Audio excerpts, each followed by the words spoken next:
Welcome to Akulmach Live. I'm Kanchan Verma. And today we are taking you to another beautiful destination. So stick around to this episode till the end to know more about this tourist destination.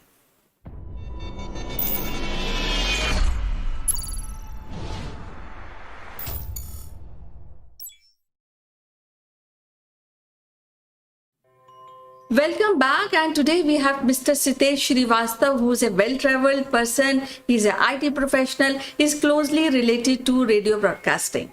So without wasting any other further moment, I would like to welcome him. Welcome to the show, Sitesh. How are you doing today? Hello, Kanchan. Once again, this week, would like to travel with you to another beautiful, beautiful destination within our Indian Ocean, somewhere on the eastern peninsula of the East Africa, in the Ethiopian waters, somewhere nestled between the Mauritius, the Reunion Islands, and the Madagascar. The scenic, the beautiful, and breathtaking Seychelles, Kanchan. I'm sure you have heard about it.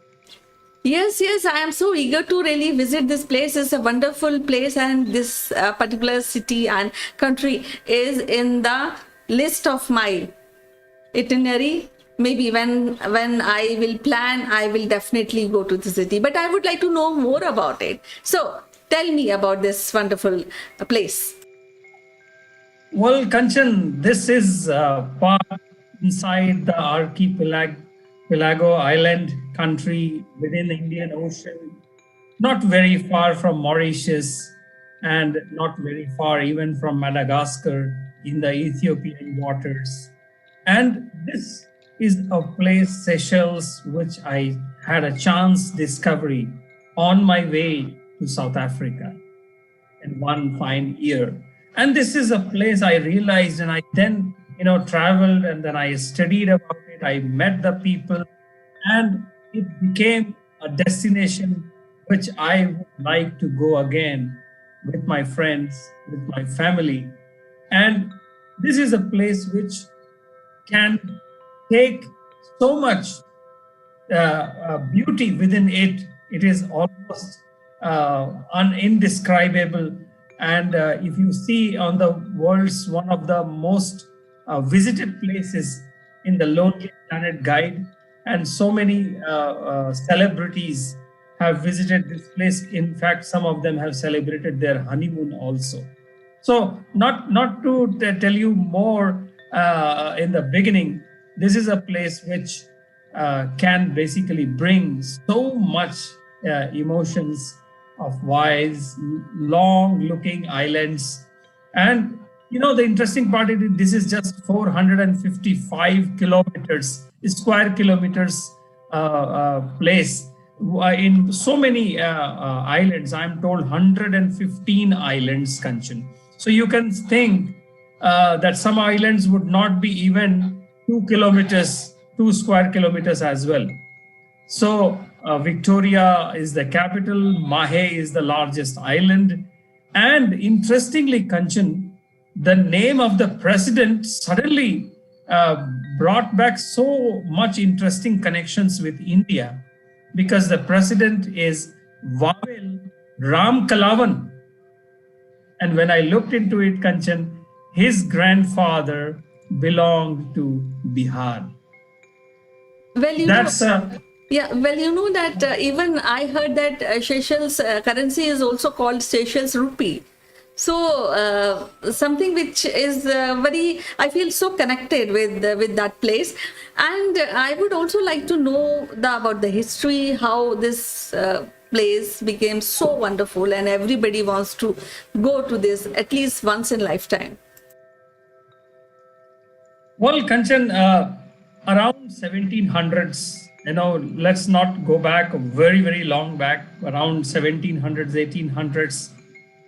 This was a place which was visited by the colonial masters' ships, the British ships, the Portuguese ships, the French ships, and they used to stop at these islands, the bigger islands, and they used to refuel or relax.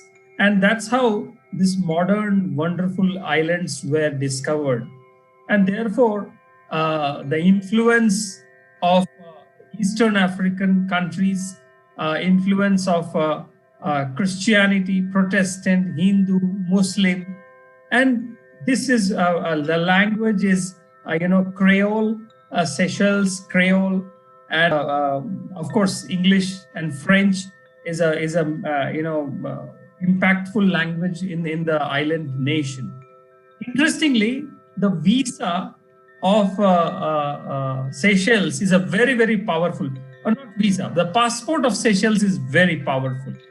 And the GDP of this country is almost like a $15,000 per year, which also showcases that this country is very rich despite being in an island country.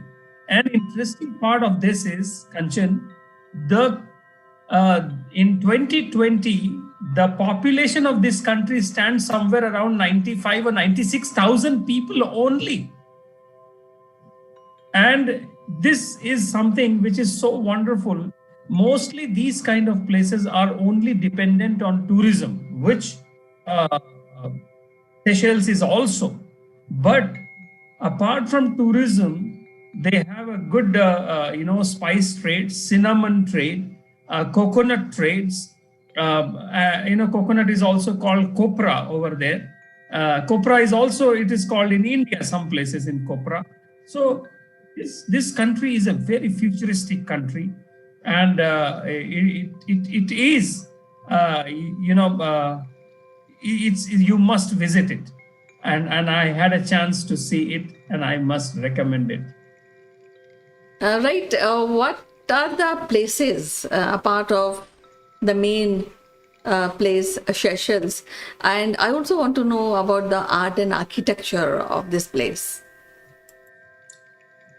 Well, Kanchan, from the tourist destinations, as you can see from the images that I am putting, the islands, the lush green islands, the marine biology, National Botanical Garden, Aldabra Atoll, Mont Blanc, Moyenne Island, and Victoria, which includes the Seychelles International Airport on the Mahe Island, the Victoria Market, and Seychelles National Botanical Gardens.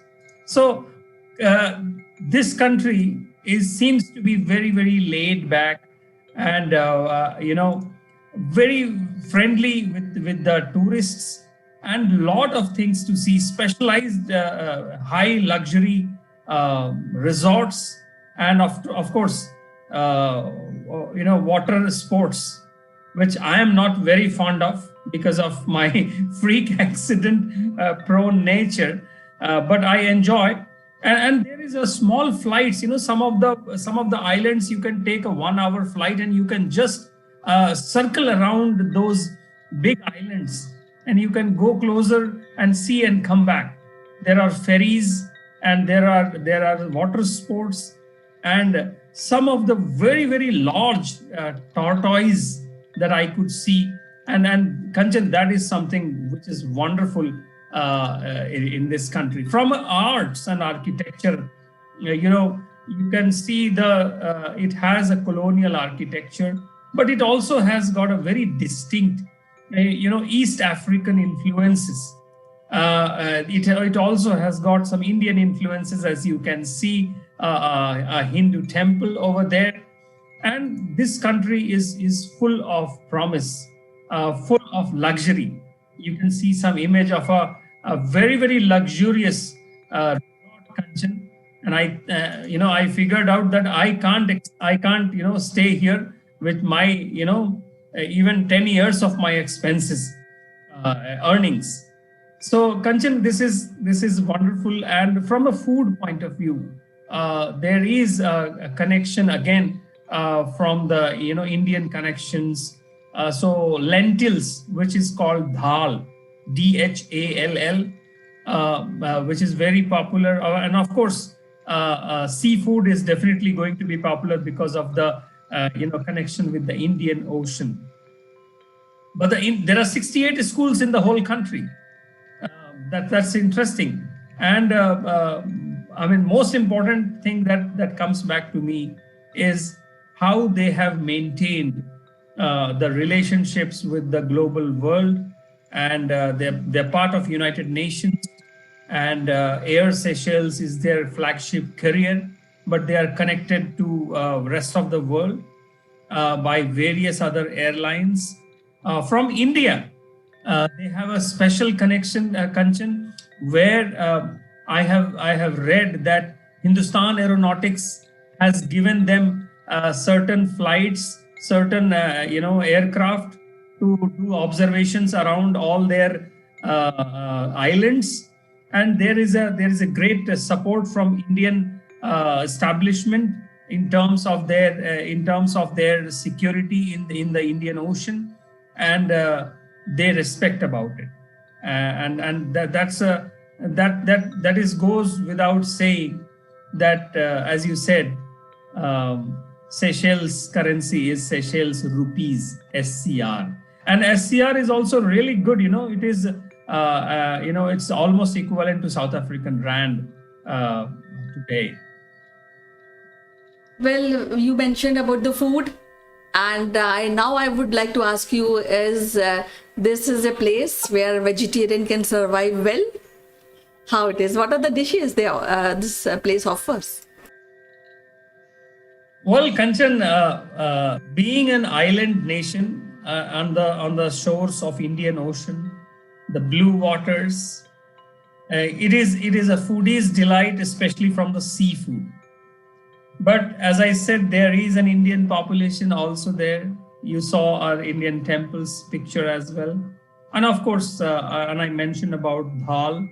I don't know why it is not called dal, but it is called dhal, DHALL. It's a mix of lentils. So, you can have rice and dal together and some sauce. They make a very special sweet called ladog, a very special dessert, and of course there is a lot of mix with the East African cuisine, the French cuisine, and of course British cuisine is also there. So I think you will not have a problem with that. And if you have problems sometimes, Kanchan, you can eat bread and butter, I believe. Yes, definitely. That is the last option. Now, how much time is required to really enjoy this place? How much time we should spend to really see all the places in Seychelles? My advice to anyone who is traveling or to any island country, especially Seychelles, don't go for hopping it in few days, 4 days, 5 days, but try to go and stay there, get the feel of it, enjoy, relax, reflect, think, shoot, dive, be with the nature, and then come back. So to looking at Seychelles, I can say you must have a plan for at least 1 week to be there. But again, international tourism is expensive. So people go to Seychelles, they try to go to Mauritius, but Mauritius becomes a separate entity, a separate itinerary in itself. So Maldives, but I would still say, it is good to visit there for at least 1 week's time, so that one can enjoy not only the scenic beauty, but the people, the culture, the food, the history, and how a society, a culture has survived for so many centuries. I'm told that this used to also be, outpost of the, pirates in the Ethiopian waters. They used to come there for relaxing, sometimes even to hide out. But thanks to, the Commonwealth, which is, Seychelles is part of the Commonwealth, it has got an international attention, and there are a lot of interests in that area from the international waters. Nearby, there are some British islands as well, still managed by the British. And Seychelles is well connected between Africa, between Asia and Europe. I'm sure for the US, one would have to change it from the Gulf countries, a layover, what they call. And I'm very, it's a highly recommended place, Kanchan. Well, as you said, it has a long history, and I think this is a place of cosmopolitan because you can find every person and visiting this place. So, what kind of cultural and heritage concept Seychelles is having? Well, Kanchan, as I said, it has Seychelles. They call themselves Seychellois or Seychellois in the Creole language. So the culture is around nature. The culture is around their geography.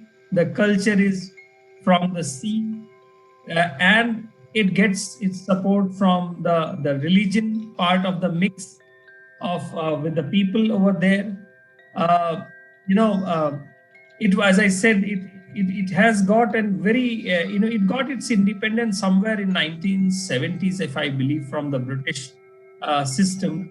But then again, it was a single party system in Seychelles for a very long time, till such time when the current president, Bavel Ram Kalawan, I'm so proud of saying that, became the president of the island nation. And, then it becomes a multi-party democracy with the parliament, and it is flourishing.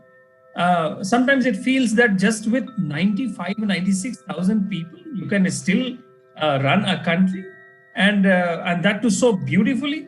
It is of great pride for the Seselva people, as I know. Well, when we're talking about the tourist destination, and Seychelles stops on water sports and water activities. So what are those activities which Seychelles offer, and we should plan it when we are going there? As I said, Kanchan, I try to keep away from the extreme adventure or extreme sports.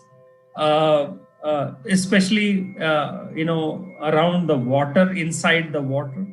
So but I'm very good in seeing the islands from the flight, which I had chance to see.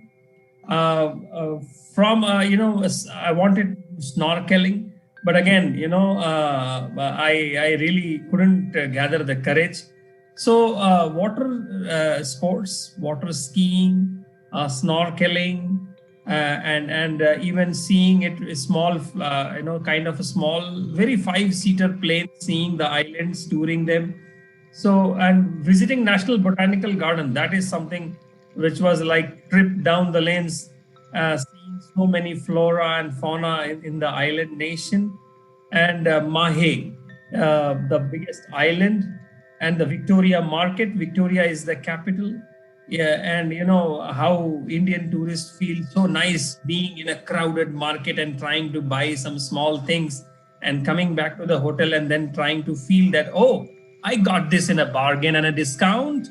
But probably that is not the case. But it's nevertheless a very, very interesting and a beautiful journey.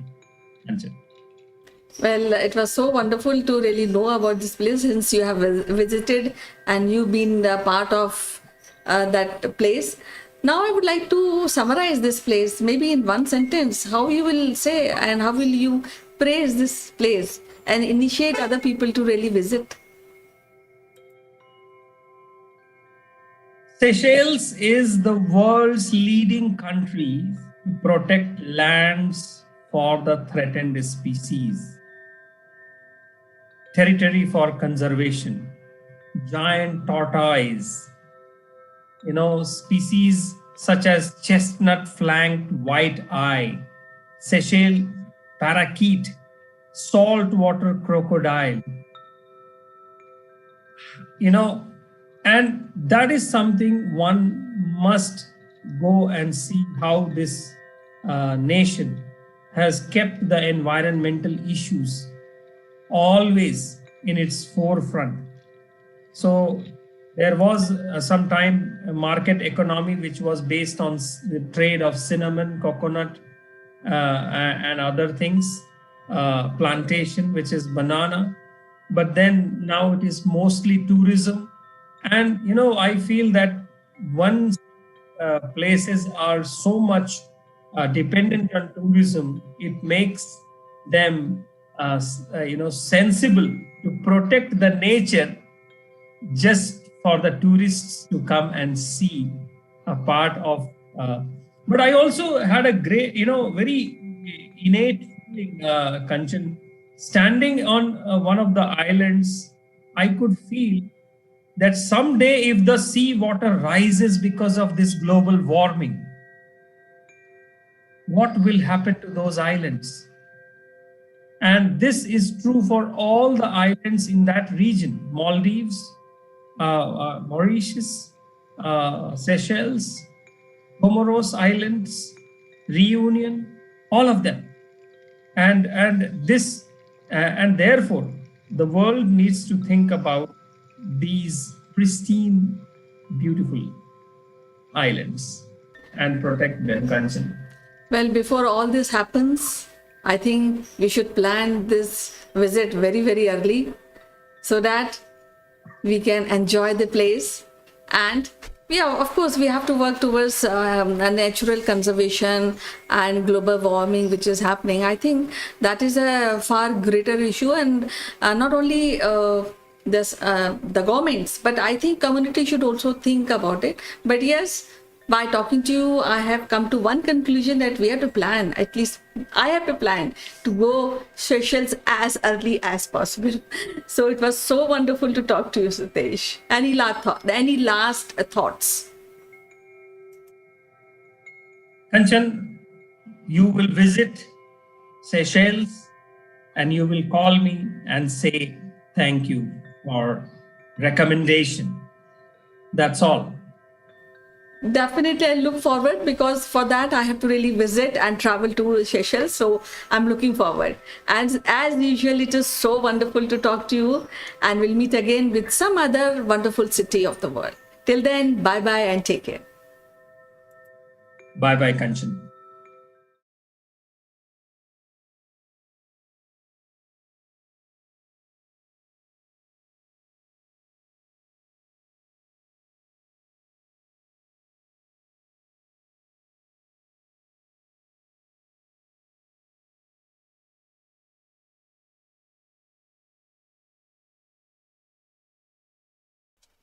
Hello friends, welcome to Akulmach Live. I'm Kanchan Verma, and today we have a special guest. She is based at Chicago and she is heading one of the popular internet Radio Panipuri.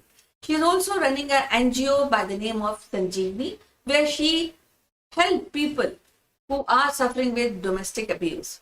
So stick around to this episode till the end. You'll get more information, and you can also have support and find out how you can escape or how you can come out of a domestic abuse relationship.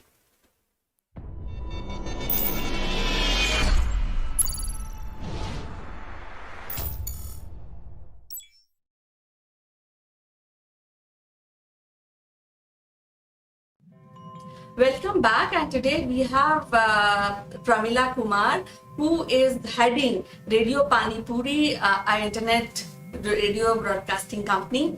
Apart of this, she also runs an organization where she helps NRI to overcome problems which they face on a foreign land. So welcome to the show, Pramila. How are you doing today? Thank you, Kanchan. Thank you for having me with Akulmach. Well, we will be discussing about domestic violence. So first of all, I would like to ask you, what is this term means? Absolutely. And there's a lot of myth goes on with domestic abuse, domestic violence. So Kanchan, as we all know, abuse in any form for anyone is really degenerative for the soul. Our self esteem, our pride takes a plunge, and we feel helpless or we totally ignore it. But feeling it or ignoring it doesn't make it go away. And domestic violence also stays on. So, domestic abuse or domestic violence not only is between a couple in the sense girlfriend, boyfriend, husband, or wife, it can be between any members of the house, between father and son, or son and mother, from one parent to the child, child to the parent, between siblings, and also to any members of the household. But when we talk about domestic violence, the picture which comes into our mind is between spouses, husband and wife. So, and especially as you know, Kanchan, in the past a year and a half, due to the COVID situation, things have not gotten well in domestic abuse situations. So, if you want a definition, domestic violence is the willful intimidation, physical assault, sexual assault, or any other abusive behavior which is systematic and which is against one intimate partner to the other.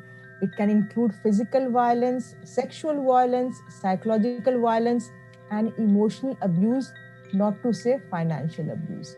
So, that is the actual definition of domestic violence.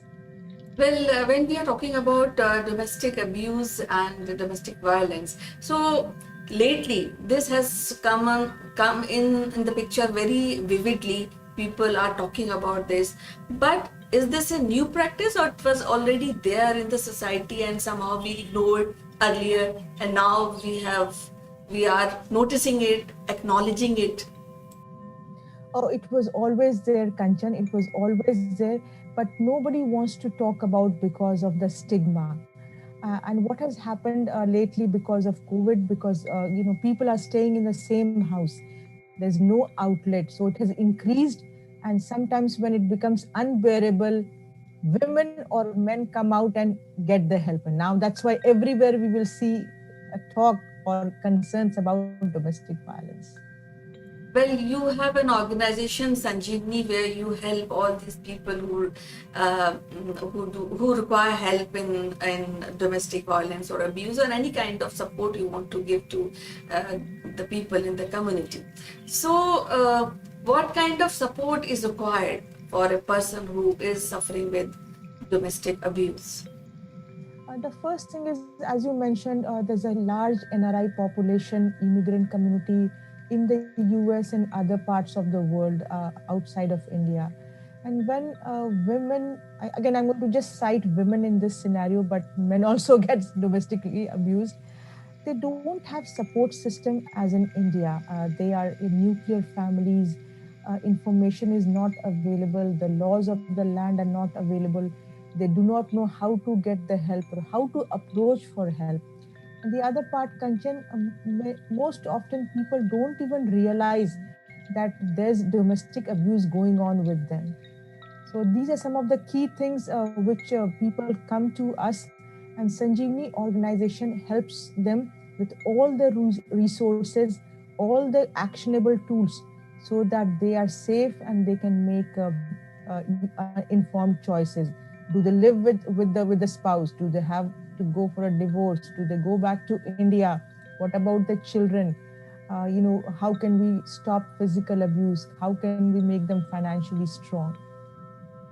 In India, we have a strong laws, and there was a practice of dowry, and it's now is being abolished, and we have a very very strong setup when we have a domestic violence. So, do we also have a rule set in America at your community near Chicago and other states of America? Absolutely, Kanchan. The laws are equally strong in the US and I'm sure with all the other countries. But the key thing is people have to report it first. And most often people are ashamed of reporting, indicating that there's something wrong with the marriage. What are people going to say? So they try to hide it under wraps. But if it is reported, then definitely there are very, very strong laws. Well, when we are talking about the domestic abuse, so as we mentioned, generally we understand it is between husband and wife. So, but as you said, and very, very clear about that, that even the old people and children also suffer with the domestic violence, and sometimes animals also suffer the domestic violence. That's I'm very going to say. correct. So, so what are those things which we can practice in the community to stop this before it really begins? Firstly, one thing to clarify, there's a lot of senior abuse happens. Abuse happens with children also. Pets are being abused. So as a society, if we find a woman, a man, a senior citizen, or a child behaving in a manner which is not conducive of what they are, so always requested that let's ask the questions. What happened to you? What's happening to you? Are you okay? Are you safe? Can you share any information? Let me provide you all the help. Let me provide you the support. Let me take you to another organization, or maybe the consulate office or the embassy where you can get the requested support. Are you financially not strong? So these are some of the questions we always encourage the community ask. So let's not turn a blind eye. Let's be very vigilant, and let's be aware of our surroundings. Well, when there's a case of domestic abuse and somebody who comes to Sanjeevani and wants help, so what are the steps you really do, apart of the discussing and apart of helping them, counseling them? What are other steps you take to really ease the situation? And the first step we tell them is that you're not alone. You're not alone in any situation. There's help available, and the help is unconditional. There's no condition attached to it, and there's no judgment. Just because some things are happening does not mean you are weak. And Sanjeevani provides resources for this person to become financially strong, to gain the confidence, and we give them all the options. What can you do? Can you stay? Can you go back to your country? Can you live separately?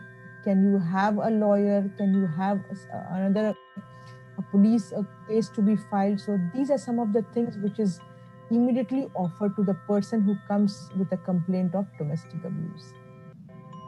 Well, definitely, it's very, very bad aspect of any society when we talk about domestic abuse and domestic violence.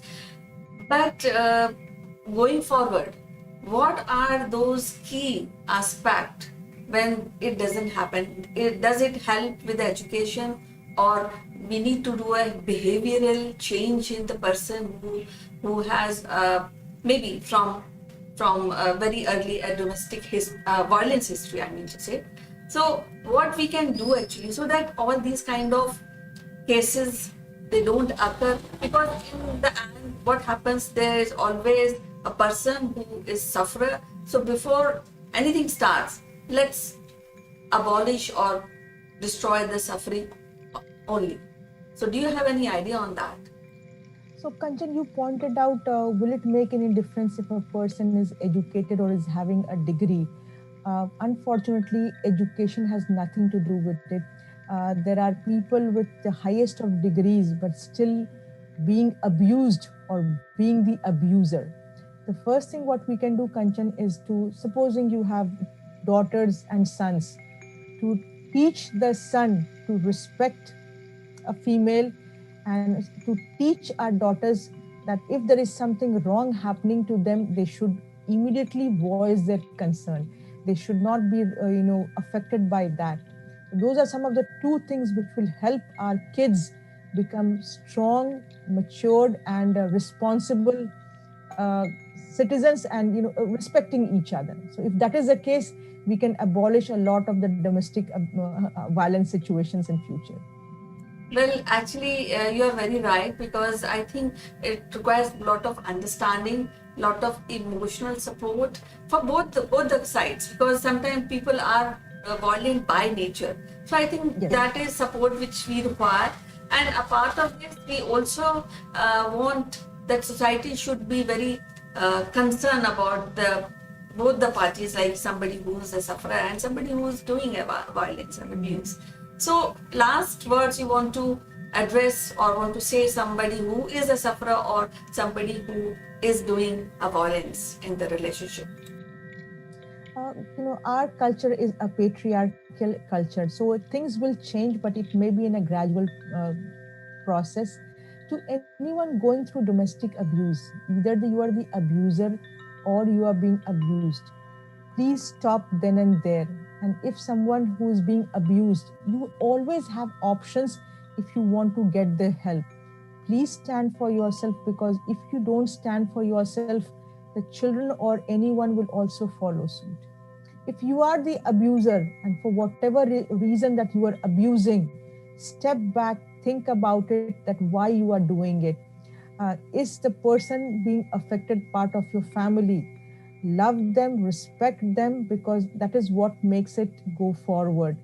And it's okay to say sorry, it's okay to apologize for anything wrong done.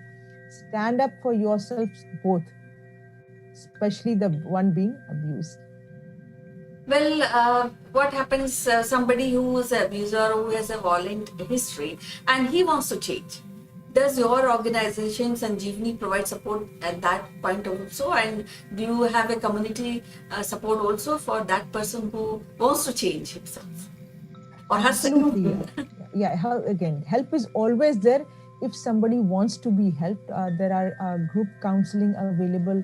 There are also lots of activities which take place to help this person be less abusive. And remember, Kanchan, the abuse doesn't stop right away. It's not a full stop. There are many commas in between. So it takes gradual steps. But the first thing is to say, I have abused. I'm sorry. I want to change. And then the help is always available. Yes, definitely, because I think it's better to revive yourself and to enhance your skills and to be supportive, have empathy in whatever we do. So I think you mentioned very critical points, and somebody who want to help, they can join you at Chicago, and help is there for everybody who is facing domestic abuse. So it was a good discussion, and we got a lot of information from Pramila Kumar, and we'll be meeting again with some thought-provoking episode next time. Till then, bye-bye, Pramila. See you. Thank you. Take care. Thank you so much. Bye.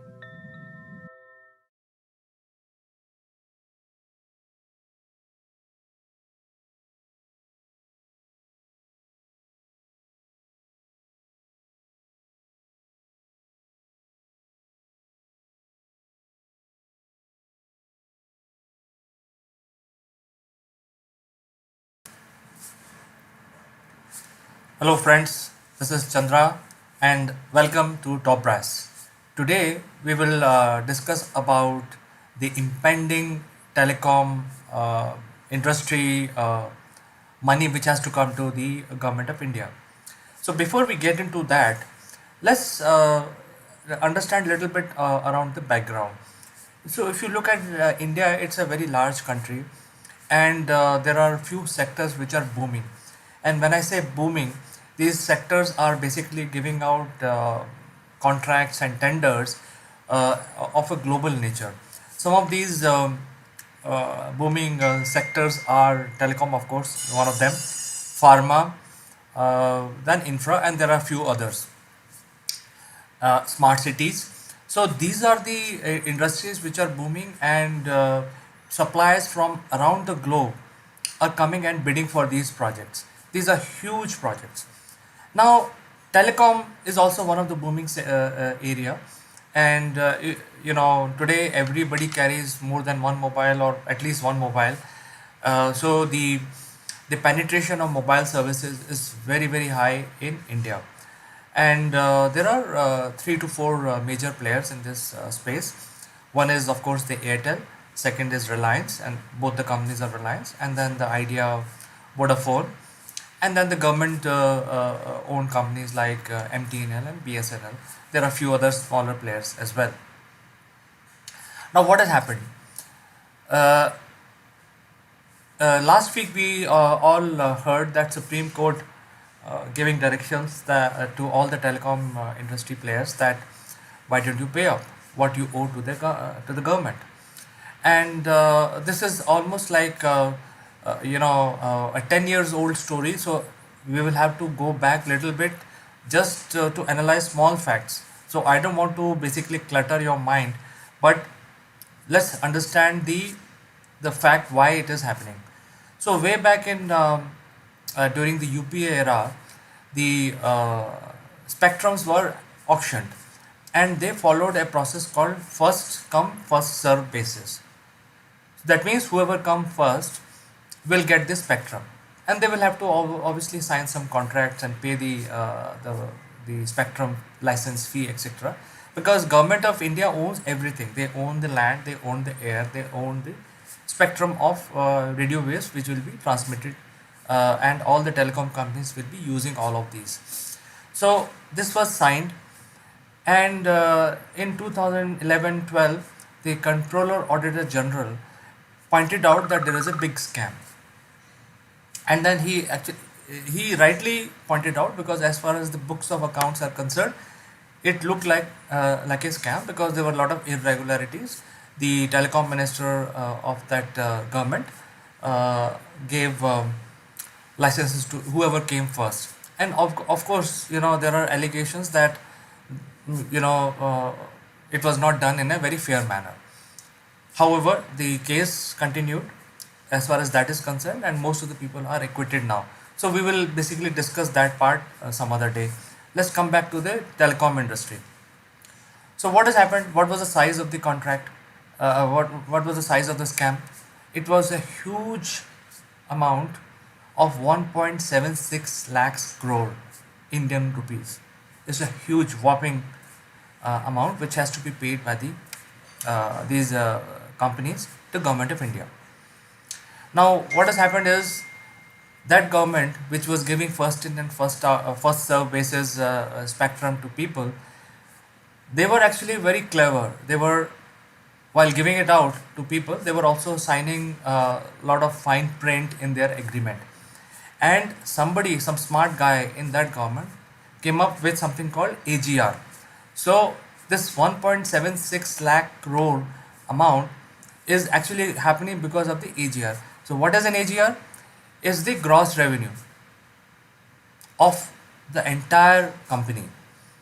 So what AGR does is, basically you have taken funding from banks and from government and from various other sources, and you invest in telecom business, and you have other businesses as well. So if you sign taking spectrum from the government, at that point in time the government made all these new telecom guys sign up these fine prints which said, anything that you do, whether it is telecom business or anything else, the profit of all of those different businesses, you will have to give it to us. So all of these guys have signed it, which is Airtel, Reliance, Vodafone, Idea, and so on and so forth. And this 1.76 lakh crore is coming from the fact that there is a AGR which is signed in the contract.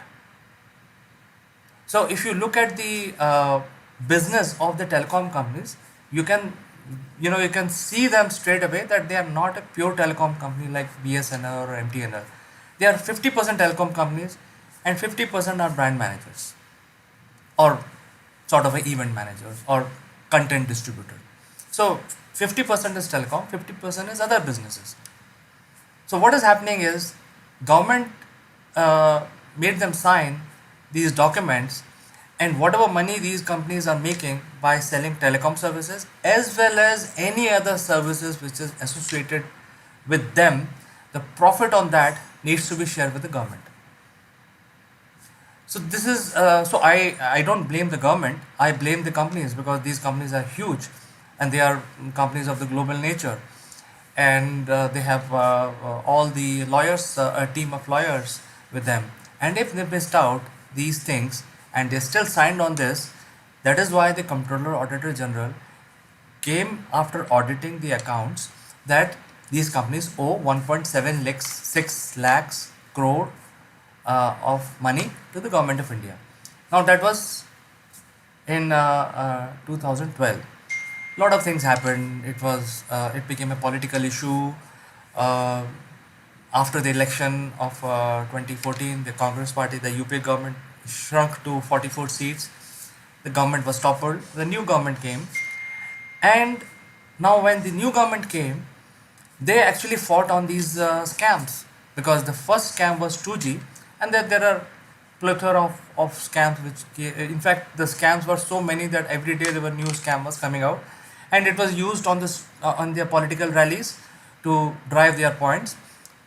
The UPA government suffered major loss, and the new government came. Now, after the new government has taken over the power, ideally they should have recovered this money.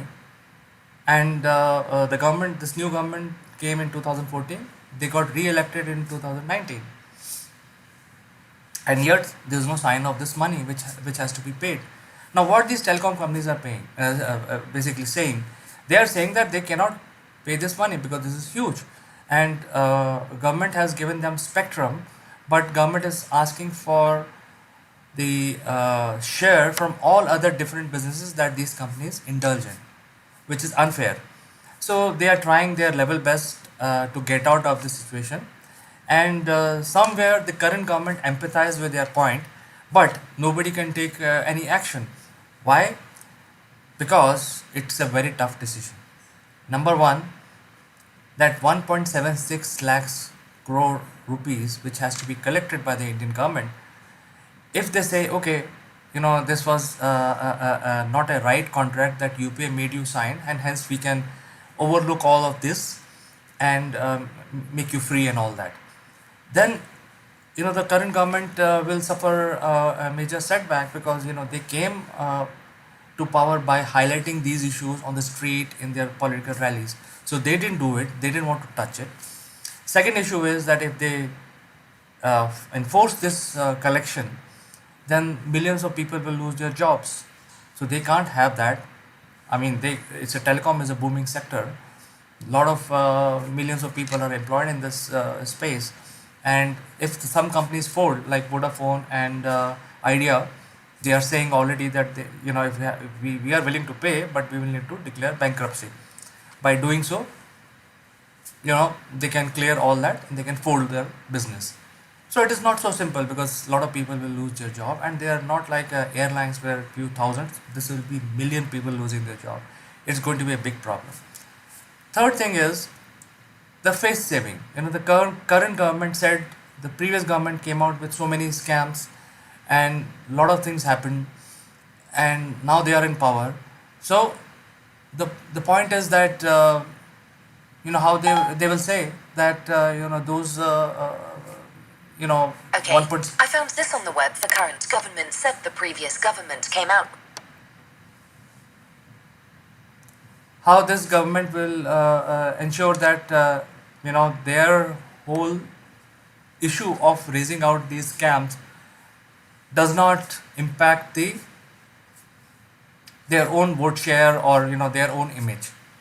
So I'm just bringing this out to my viewers, but I have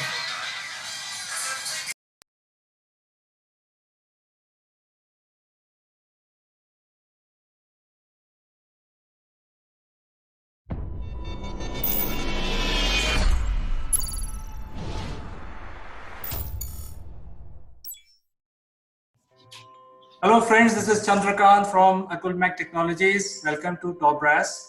And in the CEO Roundtable, we have very distinguished guests today. And topic of our discussion would be around HR and specifically related to internship. So let me first welcome my first guest from Singapore, Ms. Farida Charania. She is the CEO of CareerZoom. Farida, welcome to Roundtable discussion today. Thank you, CK. And our second panelist today is Kanchan Verma. She is the CEO of Akulmach, and she joins us from India. Welcome to our Top Brass Roundtable, Kanchan. Thank you, CK. Right. So after welcoming both our panelists, we will start our discussion. And I said The discussion is a journey of understanding the HR in the shadow of COVID-19, which has affected most of us. And today's topic is specifically related to the interns. So the question that I would like to ask the panelists is, since everybody is under lockdown and a lot of companies used to offer employment to freshers who are just coming out of management institutes or engineering colleges across the world, those internships seems to have disappeared. So let us understand about this aspect. What is the future of internship with all the companies? Farida, I would like to know your opinion on this particular subject. Sure, thank you, CK. COVID has changed the world very, very quickly, very drastically, and not aligned to what people would like. But this is the reality today. And the thing is that, of course, it is a situation where everything is changed. People cannot actually kind of go to offices. The capacity has to be at least till a certain numbers to where the countries have opened up, etc. But I do see that internships are being offered, and these are basically virtual internships where people work from home. It is challenging because interns usually actually accept internships to get the experience of working in an office with different colleagues and just getting started or getting ready for the corporate world. So yes, it has changed, but that also means that the face of these internships being offered has changed from before, but they are still being offered and there are still work from home opportunities. Kanchan, since you work with the education fraternity and the education fraternity, which are like institutes and universities, they roll out a lot of these freshers. And in your network, how do you see this panning out? Because now the organizations are not coming to colleges for recruitment of these freshers. In good old days, we used to see almost like a queue outside different offices around this time, which has not happened this year because of COVID. So what is your opinion on this future of interns? Yes, very rightly you have put in that now there's no physical interaction from the companies to the students who are passing out. So internship is the essential part of development, because that ensure that the resume should not go in the trash, because at least something is there for student to tell the future employer that this is what this is experience we have. Then again, it is a real time exposure to a student on the company, and it gives a experience. Let it be 3 months or 2 months. Sometimes there are 6 months also. So so it is good. First of all, it gives an exposure to candidate. Then second is that due to COVID, things are not normal, but then everything is online. We are digitizing our lives. So I think it is a good option and good platform for young talent to be exposed. But when we have one young intern on your state, Kanchan, who's eager to join the job, so he is actually complaining. I can hear some complaints. Yes, yes, you are very true. So we are making, he's quite excited to join this meeting. So we are making, we are ensuring that he is calm down. Okay, fine. So Farida, now the situation is slightly different. What do you see from your point of view in Singapore or in your marketplace, where you see people applying for freshers role? How do you see this panning out? Okay, so let me give a slightly longish answer to this. So I will set some context. In a country like Singapore, the government takes a lot of steps to make sure that internships and grad hirings continue. The face of these offers would be different, but they are still happening. And officially and unofficially, there are a lot of resources for people coming fresh out of college or looking for internships. So if you talk about Singapore, a lot of these internships are being offered virtually. And if you talk about other parts of the world which I am conversant with, like for instance, I'm very well conversant with the UK and European markets, and within my network, I do see these internships being offered. Like UK is, kind of going back to normal. Singapore is in phase 2, so almost back to normal, and with 25 to 30% capacity, maximum to up to 50% capacity, the offices are still coming back to work.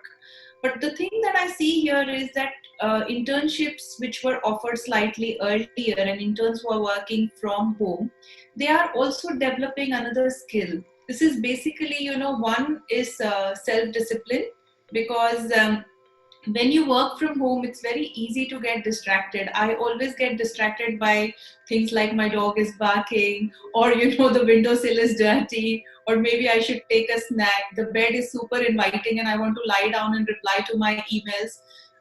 And this is after 20 years of experience in corporate world. So for an intern who has not been used to this discipline, is something that they learn very quickly. It's a steep learning curve. Secondly, I also see the young interns that I've been dealing with, they adapt very quickly because one, they are technologically very savvy. But then, that doesn't mean that, they would not face issues. So something that I see sometimes, people don't set up their Zoom meetings in advance. So they don't know how, the voice is going to sound, how they are going to actually look on camera. Can they be seen completely or not? People do not understand that they have to wait for a cue to speak. So, people talk over each other. But these are skills that, over a period of time, in a couple of weeks, these interns are learning very, very quickly. So this is just opening up a completely new, training for these people, because they are getting exposure to remote working very early on in their life. So this is a difference that I see. If you are asking me a specific question, please ask, because I love this topic and I have seen so much in the last few days that I can go on speaking for a few hours. Yes, I think the specific question that I have in my mind is, earlier we used to always have Saturdays and Sundays, especially the HR people interviewing the right mix of interns for their different teams. Now HR is operating from home. Companies, as you said, 30 to 50% are operating from home still. And the interns are obviously have to come into Zoom meeting or some sort of other meeting. So what kind of jobs these interns can be given first, so that they can be interviewed appropriately? And second is, what is the modus operandi now? Because interview on a Zoom or a video platform is fine, but how they, what they will deliver during the internship? Sure. So I think HR, the role of human capital management or human resources has changed very, very quickly, and this pandemic has been responsible for it. So earlier, it used to be assessment, checking whether there is relevance, and then bringing on board someone and then assigning a project, because most companies would have a few projects which need to be done, and they would assign those projects to interns who come in. Now the face of these internships, I see it changing very, very drastically. So the thing is that because it is remote work, they have to be put in a project which they can actually add value to. So it's no longer, photocopy my papers, go and get my coffee. That doesn't work. It's a very specific thing that most interns are asked to do. Like for instance, if it's market mapping, they are told exactly what they need to do and they are expected to execute it exactly the way they are trained to do it. The training is also very, very quick. It's mostly video calls, Zoom meetings, etc. And they are trained how to do it. So let's take an example. For instance, it's a new market entry for a company selling software. So the instruction to the intern is very clear that it's a market mapping exercise. I want to know how many companies within this particular sector operate in this particular geography. Once you've made a list of those companies, I want to know what are they using for this particular capability at this point in time, what software are they using or are they not using anything. Find that out, and who are either the influencers or the decision makers for that particular capability for that particular company. So it's very clear, timelines are very clear, and I think with all of this, the working has become a lot more efficient. So efficiency is one more skill that the interns are learning as well. So this is one example of a project. Another project, so there are several projects, for instance, saying data science, where, a certain programming needs to be done just for a certain part of the software. Probably just creating a UI for a new product line within that particular software, etc. So very clear, specific instructions are given and very clear results are expected. So I think that way this entire thing has become very, very efficient. What probably the people who are doing internships, the young people who are doing internships are missing out is on interaction with other professionals. So that is what I see, but then there are other skills they are developing. So yeah, so that's what I see from my side. Farida, you have raised a very pertinent point, and now we will shift our focus to to Kanchan, who works with a lot of universities across India. So clearly, from Farida's narration, we know that there are new skills required in order to fit into the new environment. The one of the skills required is basically how do you get into a video conference. So, and second is how do you deliver when you're working from home, and what are the skills required to deliver that job. So, Kanchan, my question to you would be. Uh, are the universities equipped enough to impart these skills to their students so that they can be successful in their internship role? Uh, this is a quite a interesting questions, and I would like to tell you that currently, because this pandemic has changed so many things overnight.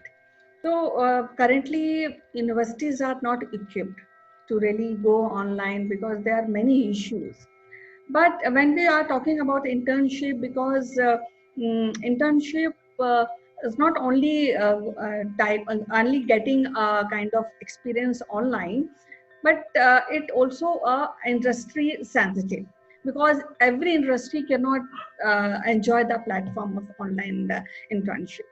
So that is a very, very crucial and critical aspect of for internship going online, and then the aspect of delivery come later, because first they have to learn basic how to be presentable, how to be good communication, how to be a good listener also. So all these traits in turn has to be should be equipped by universities first before they go online. So I think from our discussion today, we clearly realize that there is a gap in the skill sets which are required. And I think we are talking mostly about the IT and IT ES services based company, but I think the industry is much, much bigger. So we have not discussed the state of affairs with regard to interns in those industries like manufacturing, healthcare, shipping, and so many other industries where people cannot really go and work from the office, and they cannot even work online. So I think there is a challenge and there is obviously a gap which we have identified. So Farida, I think last word to you.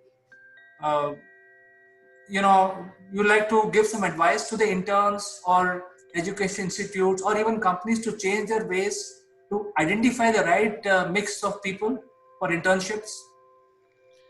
Well, I think, my advice cannot be generalized, because like you mentioned, there are, industries where the interns need to have hands-on experience. Like a culinary intern cannot work from home. They can't be serving food on online meetings. So, there are, of course, a lot of limitations, and I do hope that, it kind of starts clearing out soon. But till that time, there are jobs which can be done online, and the ones that we discussed. I think one of the things that anyone who's taking up these internships and delivering their projects online they need to, like Kanchan said, they need to also be a very good listener, because they will otherwise end up talking over each other. It's very important to self-discipline. Though, this young generation is very, very well conversant with technology, but there are a zillion things that could go wrong in an online meeting. So please always check, do a sound check, do a video check. Do not just start working in your pajamas, because it's not good. Uh, Freshen up and work as you would work from the office. I've been in the business for 20 years, and even today, I do not actually start my work before, I am dressed like I'm going to office, because it just doesn't give you that feel. So don't take it easy because you are at home. You are still working, and treat it as a job that you're going to office and people are watching you. Because trust me, that will make a lot of difference in the way you deliver your projects. Well said, Farida. In fact, discipline is the key to success. And I think clearly from our discussion today, we realize that there are obviously a gap in education institutes, also in the learning and development industry itself. So I think there are gaps need to be identified. And also I feel that there is a concept of virtual office that needs to be adapted very rapidly to solve the growth aspect for the youngsters. So it was pleasure talking to both of you.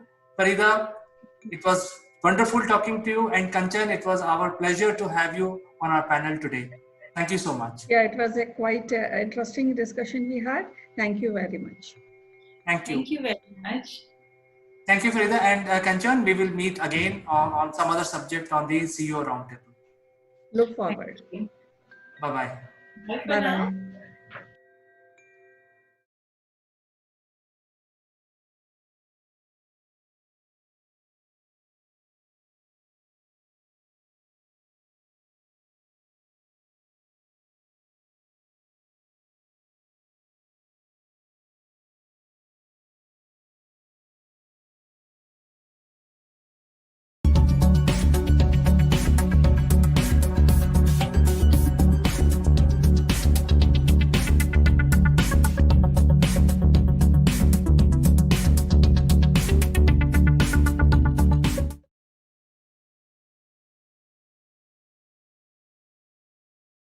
Hello friends, welcome to Akulmach Live, and I'm going to bring very interesting facts about the movie industry. And if you remember that a few months back, Mr. Tom Cruise had announced that he is going to tie up with Elon Musk, space agency, to shoot for the first time in space the Hollywood movie, which will be shot completely in outer space. All the sequences and all the action scenes will be shot in space in zero gravity environment. And then we had brought this news to you a few months back, and we also told you that the Russians have probably beaten the Americans once again, and they had blasted off in space for their own using their own space agencies and for their own movie production. And this time they have already finished the shooting, and they were there in space for 12 days, and they have finished the shooting in their entirely zero gravity environment, and now they are heading back to Earth. This movie is called Challenge, and this is starring a very popular actress in the lead role from Russia called Yulia Perislid. And the whole movie is about the emergency surgery being done in this space. And this is about the doctor, which is played by Yulia, traveling to space to ISS to perform this emergency surgery in outer space. So we will actually come to know more about this movie. I think the interesting part is this is the final frontier as far as the mankind is concerned, and this is the first movie ever shot entirely in space in zero gravity environment. So we are waiting to see how this movie comes out, because I'm sure the scenes will be very realistic. So friends, are you waiting for this movie or not? Do write in and send in your comments, and I will catch you in the next one.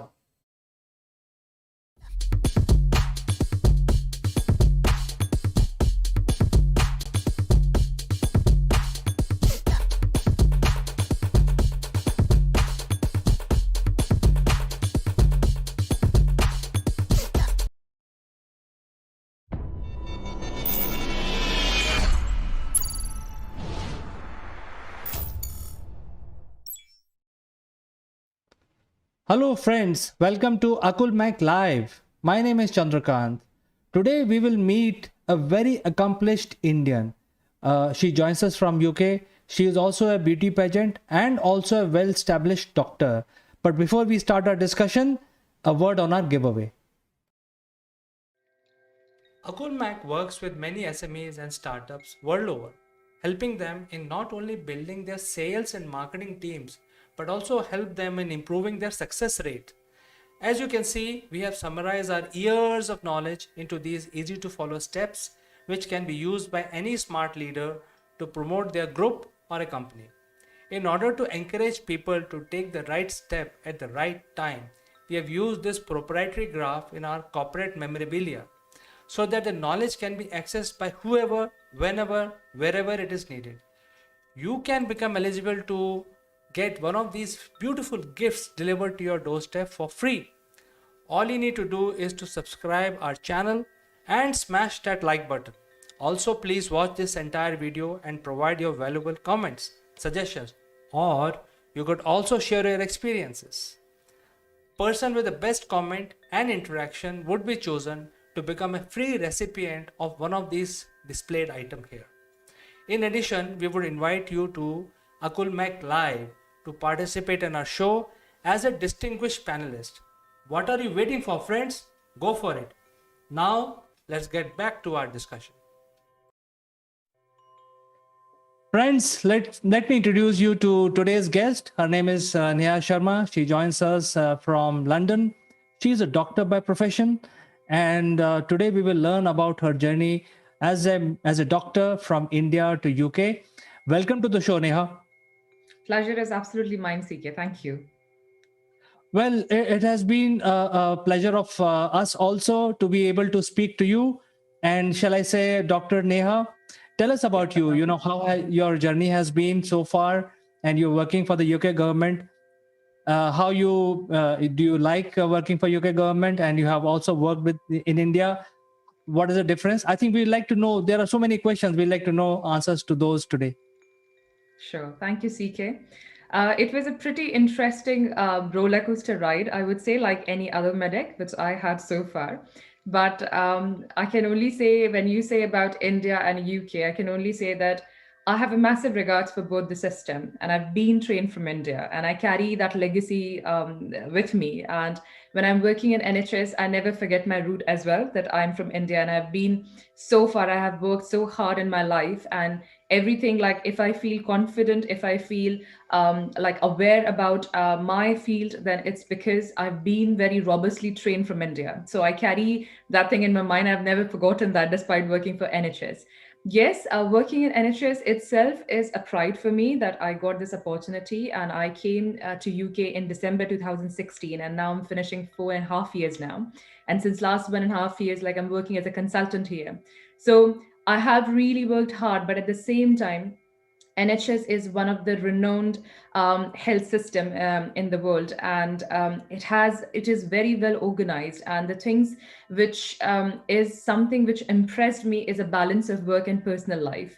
And I think this is something which has actually led me to settle down in UK, although this was never been a plan. But I don't know what happens in future if I get back to India. But yes, the journey was always very interesting, and I've been like, as you know, that it's so like appearing in the medical exams and getting a seat itself is a massive struggle in India when you're competing with millions and millions of students at the same time. And obviously, being from a general category, it was always a struggle to being a topmost to get whatever subjects I want. So it was a roller coaster ride, but so far I've been enjoying a lot. I've learned a lot, and I've been reflecting that on my practice now. Well, Neha, a lot of people know you. And for those who don't know you, let me tell the people, the viewers, that Neha Sharma is also a beauty pageant. She is a perfect mix of beauty and brain. Why don't you tell us about how the beauty pageant happened in your life? I think, CK, that was just out of the way. It just came up, and I just thought, like, if you see the fashion industry, I think there's not even a single girl in the world who's not being fascinated by the fashion industry. And I think that was the main reason, like, I wanted to experience that, although I was not very sure whether I'm eligible, I'm not eligible, or what is there. And it just happened because I just want to do something side by side apart from my profession, which gives me a kind of broader platform to serve the community. And actually, that was the main intention why I entered. It was not with an intention to win any title or to go ahead or to go for international or universe or whatever it was, but it was with an intention that I wanted to do something for the community. But to do that, I wanted to have a wider platform where I'm being connected with various other women in the platform, and I know their like strength and weaknesses, which I can learn from them. So I think that was the main reason why I entered. But so far the journey is endless. I won Mrs. India UK 2019 second runners up, Goodwill gold title, and intellectual silver title. And I think intellectual was just because I was a medic. I thought probably I was the most privileged out of all the contestants. So that was really nice, and I felt that after that, like a lot of things changed in my life as well. The way I carry myself, although I was always focused being a medic and doctor, I think the most important thing which I've always focused is on my personality, the way I carry myself, my communication skill, and how I treat others. But I think when you go to different industries, like I'm saying different fields, and when you get different exposure, I think you learn a lot of things from that, and you actually build up your personality in various aspects of your life. So I think that is something which happened. But recently, I was working for an NGO, like I'm still working for an NGO, which is called All Women Rock, which is based at California, and Carl Wilson is a founder of that. And I was very privileged when I got connected with him. He recognized my work, which I was doing anyway as a medic as well. And recently, I won the title of Miss All Women Rock Global Elite 2021 and 22. And I received my tiara, my beautiful crown, and even my Purple Heart Award, which was just as a Corona warrior, being a frontline worker and serving the community. So I think I'm very like I'm enjoying my journey, and I'm enjoying these various exposure. At the same time, I feel like there's a lot of work which we can do as an individual for the community. It's just not about keeping your knowledge, keeping your wisdom, or keeping your experience to yourself. It's all about giving to others.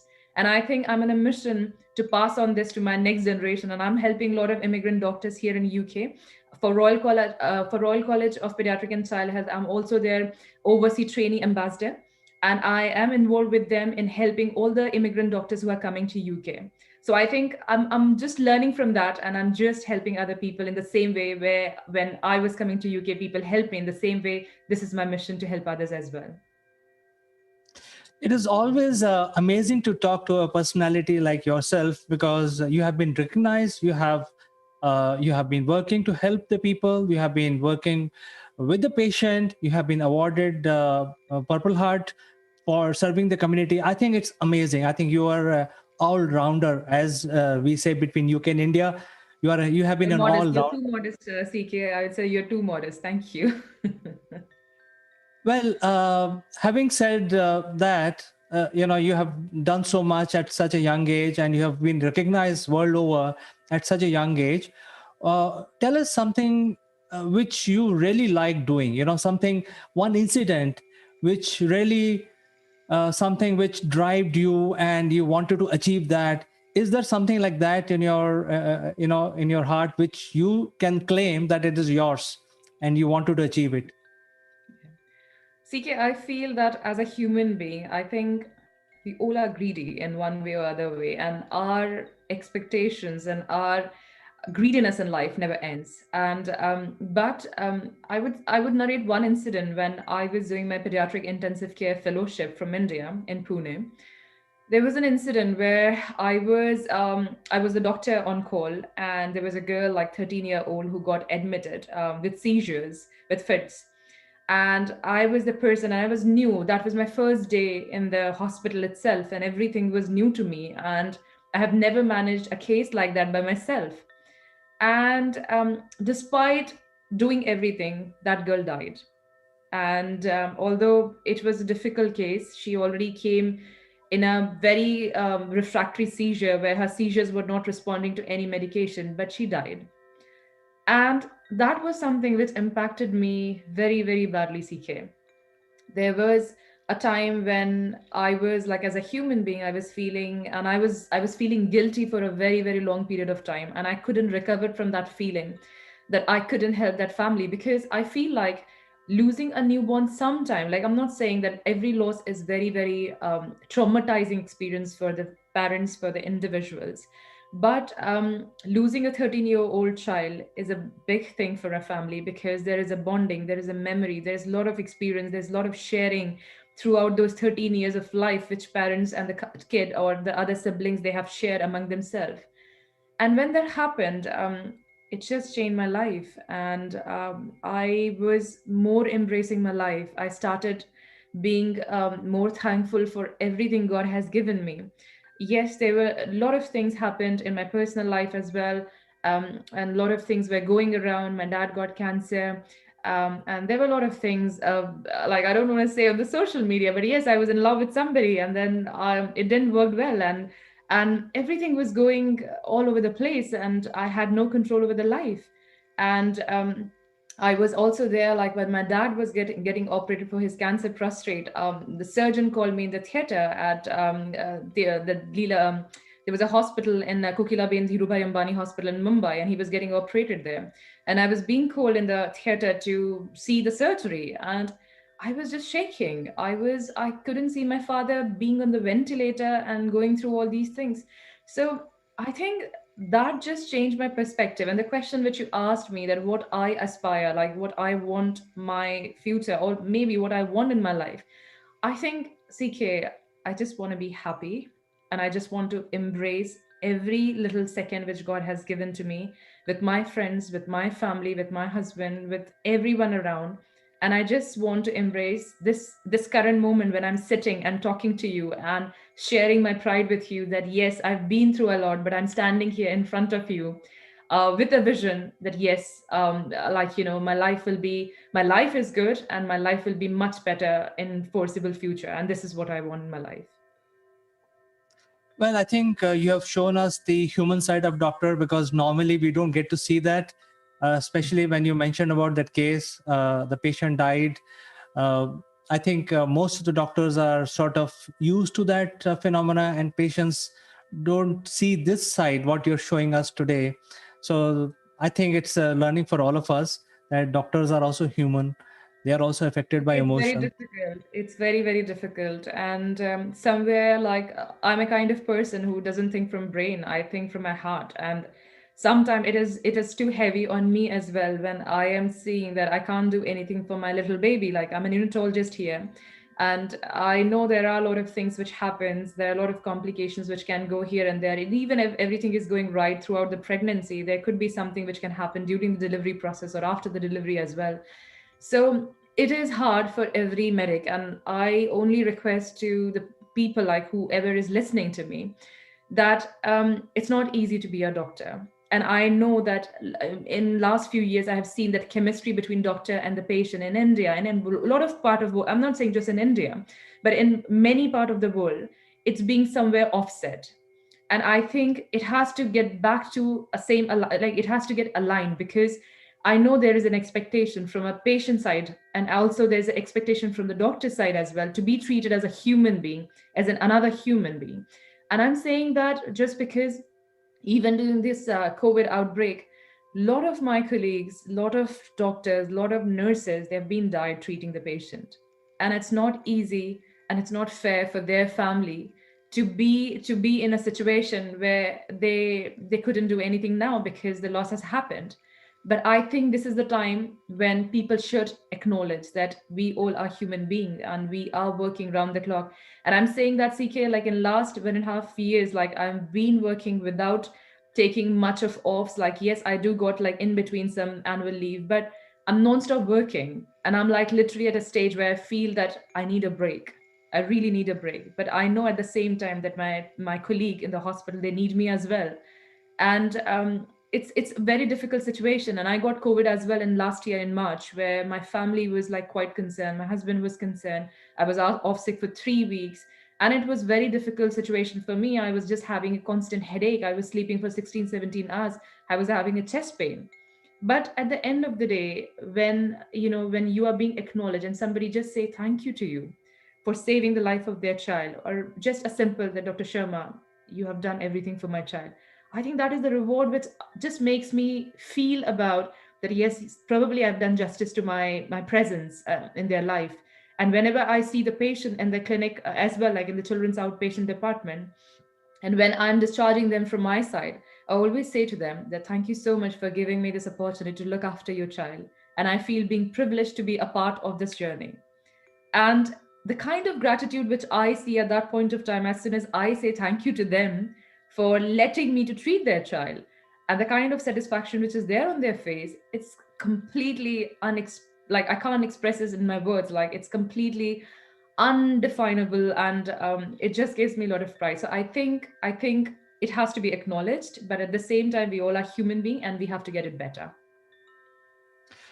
Certainly, Dr. Neha. In fact, doctors are also humans first. I think they are humans first, and we have to understand that as patient and also as as a human being ourselves.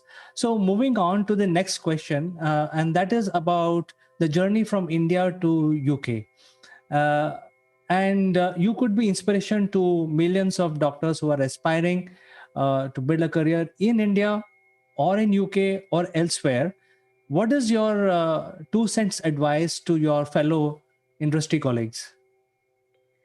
I think the two advice which I'll say is having a vision for yourself and knowing yourself, like where do you want to see down the line in 5 years or 10 years of time. That is one thing. And secondly, being resilient and being in a good books of your mentors. That's very important, because when you're coming to UK, first of all, you need to know what do you want to do. Like people wanted to go to abroad, like basically, but why you are going there, like what you want. I've seen a lot of immigrant doctors coming with something, doing something else and landing nowhere. And I think that's something which is heartbreaking for them, because at the end they get disappointed. And again, CK, like grass is always green from the other side. When I was in India, England was like, oh, everything is fantastic, everything is green, and everything is gonna be great in my life and this and that. But when I came to UK, I was by myself, and it was such a lonely life, and it was such a depressive life I had, like literally. And I'm using depressive because I'm a very strong person. I don't impact my mental well-being to get affected by how I'm feeling. Sometimes I'm very harsh on myself. Sometimes I feel like I have to be kind to myself. But I think it's not easy. It's not easy by yourself, having no family around. And specifically when you are working as a full-timer doctor, and you're getting sick as well, there's no one around you to look after you. You have to manage your food. You still have to go to the grocery shop. You have to get your things done. You still have to work. You still have to manage yourself. You still have to get your medicines done.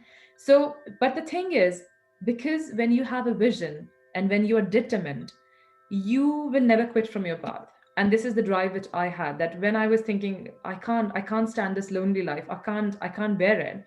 I think just because when I was determined, I think that gave me a different direction, and it kept on pushing me to the extent where I've reached today. And I'm very glad that I didn't quit. So I think, CK, having a vision was very important. And secondly, as I said, that being resilient and being in a good book of the mentors, because UK needs references. They need, like, none of the job will take you, none of the hospital will take you until you have got a good reference from your previous employees. So I was very blessed that I had a very strong mentors in my life, and I'm connected right now, even with my school teachers, even with my medical school teachers, my fellowship teachers, like from where I've done that, my postgraduate teachers, and right now in every unit where I worked. And I'm on a WhatsApp group to everywhere.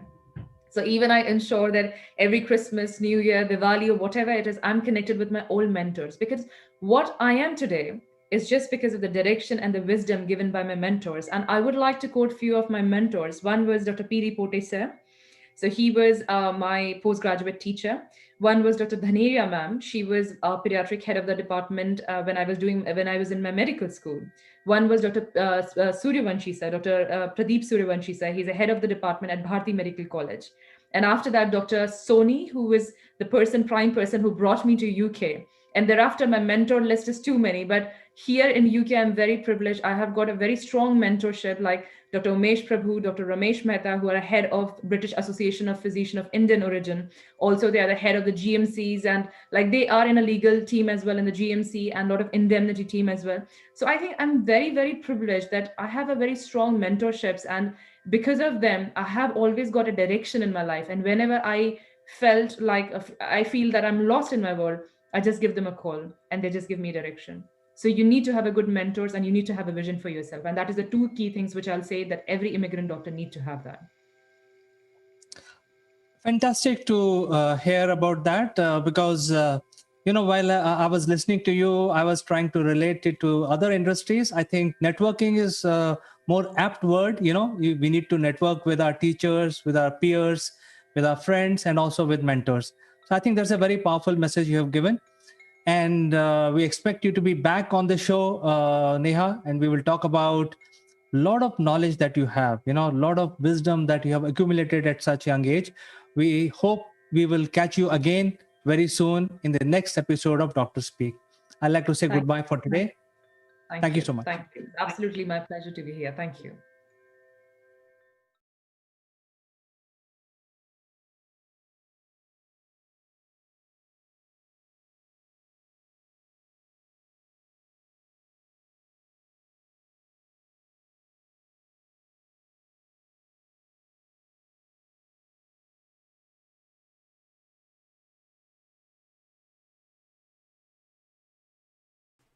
Hello friends, this is Akulmach Live and I am Chandrakant.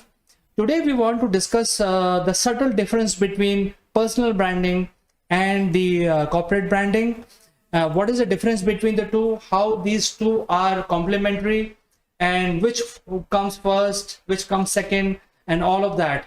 But the importance of having a personal branding is so vital for your general day-to-day life, also convincing your audience, and also be successful in life. So I think that is a very crucial aspect of the branding process. To discuss this very important subject, I will be joined by a special guest who is joining us from UK.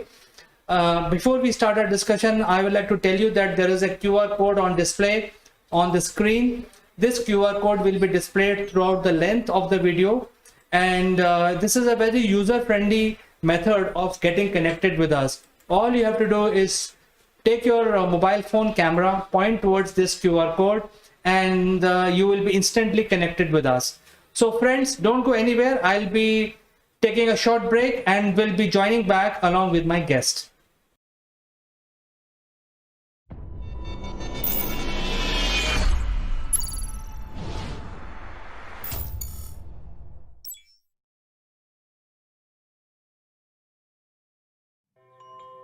Welcome back, friends. And today we want to discuss about the subtle differences between personal branding and corporate branding. And to have this discussion, I've been joined by my good friend from UK, Mr. Mike Bradley, who's also the group CSO of Scale Up Arena. Mike, welcome to the show. Good to see you, Chandra, and trust you're well since we last spoke, and look forward to our discussion today. Absolutely, we are all fine, and now situation looks better in India, and until the third wave hits us.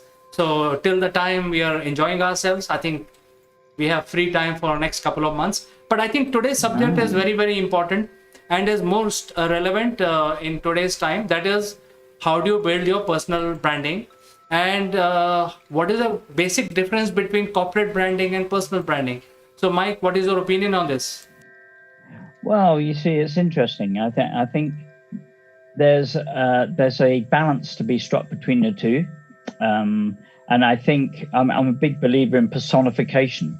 So I believe that not only do we each have our own personal brand, and we are also part of an environment that we share our values and hopefully we share the vision, etc.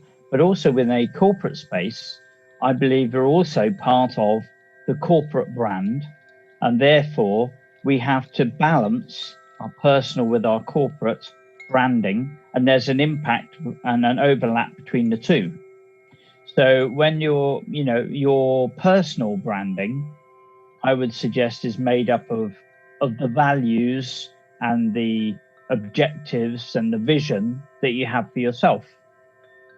And just about every corporate I've ever known also has their own mission statement, vision statement, their raison d'etre, their approach to doing business. And I think the same happens to each of us individually. Now, ideally, the two overlap. Inevitably, there are going to be differences, but you're going to fit in better in an environment where your personal brand and the corporate brand is aligned, pretty much in sync. Okay, because for example, if you're a person who believes in integrity and then you go to work for a loan shark company, you're probably going to have a bit of a problem. So that's what I mean, that there's a relationship between the two. But I think there's a lot of you see a lot of emphasis these days on personal branding. I'm not sure that you can be taught personal branding. I think that those are things that are inherently part of you, what makes you the person you are. What do you think? Do you agree? Mike, I think in my opinion, what really happens is that your personal branding is something which will take you ahead in life, will get you employment, will get you, conversion of your pursuits. All that depends on your personal branding, and it gets. You need to really think about it as an individual. People need to really think about how they are building their brand. Sometimes a person walks into the room and every head turned towards that person. That person could be a man or a woman, but they bring so much personality with them, and that is how the branding is built. They look very smart, they walk very smartly. So I think it's not only the content but also the brand which has to be thought about by building a the image, the style, the level of professionalism, the whole package. I think that's right. I think it's interesting though, because I think there's also within a one-to-one situation, I think it's very much personal. There's a personal versus the commercial branding balance. And I think in a one-to-one, it's all about 80% personal, because you've got time to build up the relationship. We understand each other. We talk about subjects in a relatively safe, trusted environment, because we're doing it one-to-one. If you're doing it in a one-to-many, it's, for example, if you were presenting to a board, it would be a huge mistake, in my opinion, to spend 80% of your time talking about you and only 20% of your time talking about your commercial proposition. So I think I think the mix of personal to commercial needs to change depending on who your audience is and how many people are in the audience. If you've got to convince 500 people about something, yes, you've got to be yourself. Yes, you've got to demonstrate a bit of personal, but more than anything else, they're going to want to know that you know what you're talking about. They're going to want to know that you can put your message across plainly, that you can build empathy, and that maybe is done through personal, a bit of humor or a story or a personal inflection that demonstrates that you're a human being and not just some robot. Because that's very important. And I think there's also, not only is there a difference between the two within a one-to-one and one-to-many situation, and whether it's a personal or context or a business context or a charity context, all of which has a different expectation in that balance. But I think there's also very much a a difference between the different size of organization. So in the scale-up environment and growth company environments, SMEs, SMBs, if you're American, in that environment, it's very much to the advantage of the small business, because they've got a better way of actually projecting their personal and their commercial brand through the team than a multinational.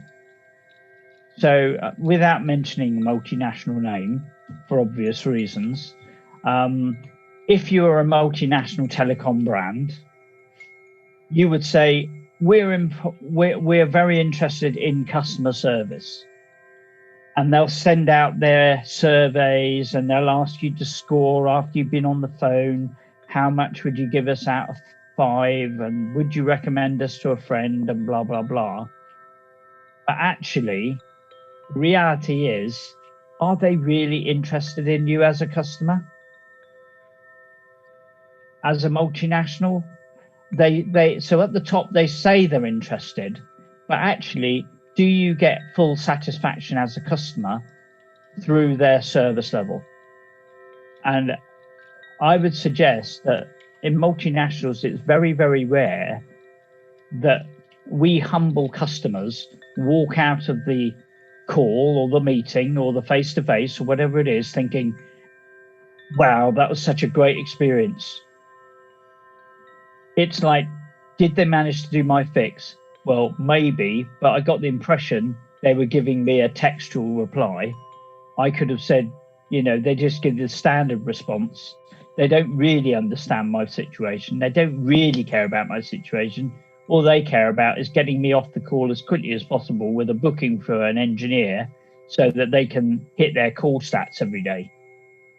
Whereas I think in an SMB environment, an SME, small business environment, there is a real opportunity for the leaders' values and the corporate branding, the commercial branding values to be put across by all the team. So, if you phone into a small business, into an SME, there is the opportunity for even the receptionist to give you a feeling for what the values are, the personal branding values and mission is of that organization. So I think there's very much a great opportunity here. And I think this is where the differential is going to be in the future. There's going to be a chasm between the multinational, we just want to take your order and we don't really care about you, and the SME who is thinking, actually, I need to retain and grow my customers. I need to move into India and I want to build relationships with a different culture and explain to them how and why they should be utilizing this new innovation and how that can benefit that society, that organization. And I think there's a very massive difference between the SMB sector and the multinational sector. Well, Mike, I think it's a great start for our discussion, and I also have some opinion on this. And my opinion is like this: when multinationals are dealing with, doing business, the chances are that they would be dealing with another multinational. I mean, if it is like you mentioned, telecom, then the biggest business they have is interoperability. So that means the other side of the pond will be another multinational. And if there are 3 telecom operators trying to get interoperability into, say, United States from India, let's say, for example, then not all of them will get that contract from the telecom based in United States, because if there are 3 guys, only one will get. And I think in that situation, when there are 3 salespeople, 3 leaders trying to go and sell their own brand into a 4th brand and say that, hey, I'm the best, you should tie up with me. I think in that situation, the personal branding plays a bigger role than the branding of the telecom operator or the corporate branding. What is your opinion of this situation that I just explained? I think it's important that the individuals doing the discussion project the right level of interest and level of support, because ultimately, even in multinationals, it's going to come down to people. But I do believe that, and that's probably why account managers change sometimes, because, and other than, oh, well, we got to rejig the sales team, so we're going to give you these accounts and forget that all the other ones you used to look after. I think that can be overlooked. I still think, unfortunately, in multinationals, it is not, the personal influence is not looked on quite so much as the political and the commercial objective. I think it's under optimized in that environment. As you know, I'm a partnering person, so I've worked with SMEs in partnering, and I've worked with multinationals in partnering. And the difference is, if you think of a bidding process, when a multinational is looking to do a contract, whether it's selling to a public sector or whatever, there will be an RFP. The RFP is a data collection tick box exercise. Okay, so before you even get through the door, it's not going to be about personal branding. It's going to be about, do you tick all these boxes? If you don't tick all these boxes, we don't care if you are the best, most friendly, best serviceability company on the planet, but if you can't tick that box, we will not take the conversation further. However, I think once you're through that point, once you're getting into the presentation, you're getting to the dotting the I's and crossing the T's of the process and the execution of the partnership, at that point, yes, the personal element plays a part. Because at that point, it's about, well, can I rely on this person? Are they able to respond? Do they respond in a way that recognizes my interest in the situation? But again, I think it has to be a win. It's a glib statement, but it's got to be a win-win, and that means that both parties have got to see each other in an equally respectful light. They've got to see that they are on a matched basis. So if one thinks that, oh well, I'm the biggest in the US, and you guys are coming running to me from India, and you know what, we're going to bully our way into the contract. We want to knock down your pricing to such a crazy level that is unsustainable. It's a short-term position. It's not a long-lasting relationship you're trying to build. So I think within a multinational environment, yeah, ultimately personal does play a part, but once again, it still comes back to the commercials. However, when you're working with clients within a multinational, then I think it also becomes very personal.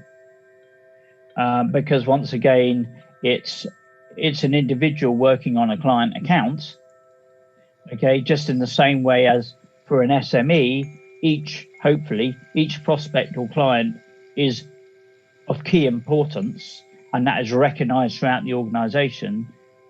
I think when you come down into a multinational, down to the client level, there again needs to be a very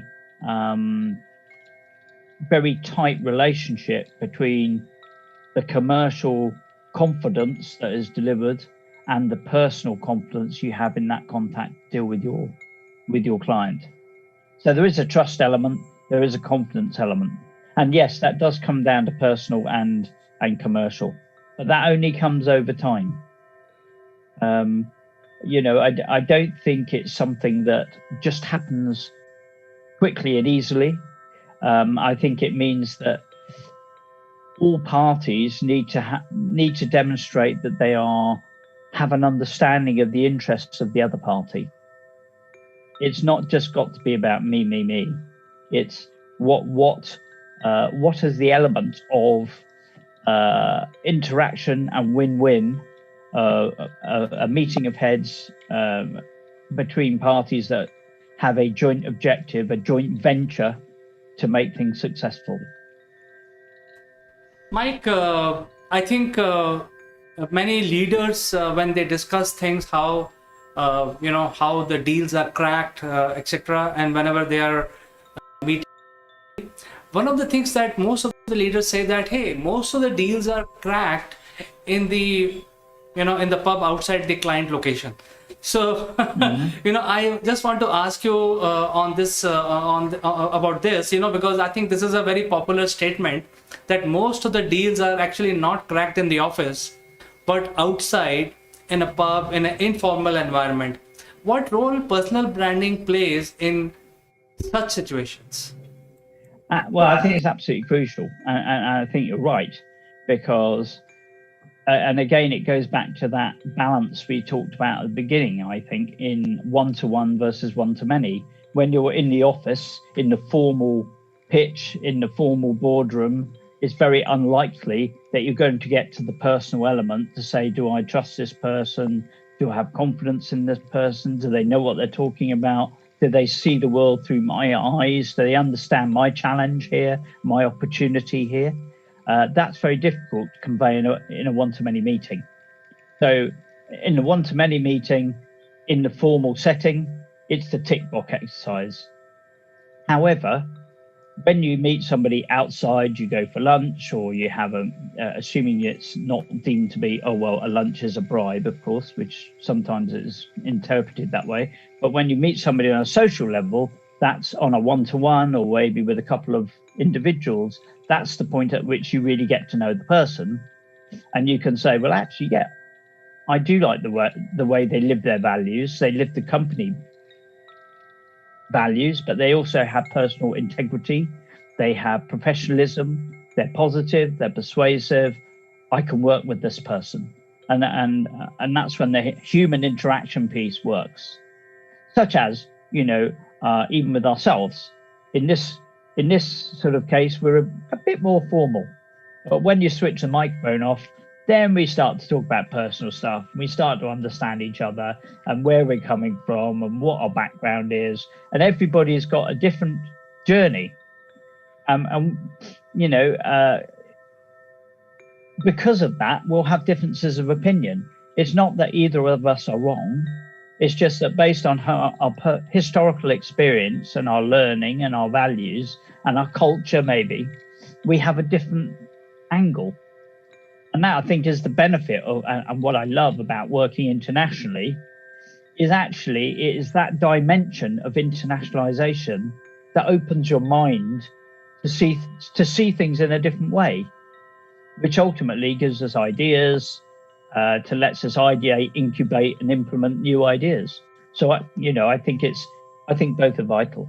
The one-to-many pitch, the 80-20 between commercial and personal, and the informal get to know you, get to know the team. Can we work together?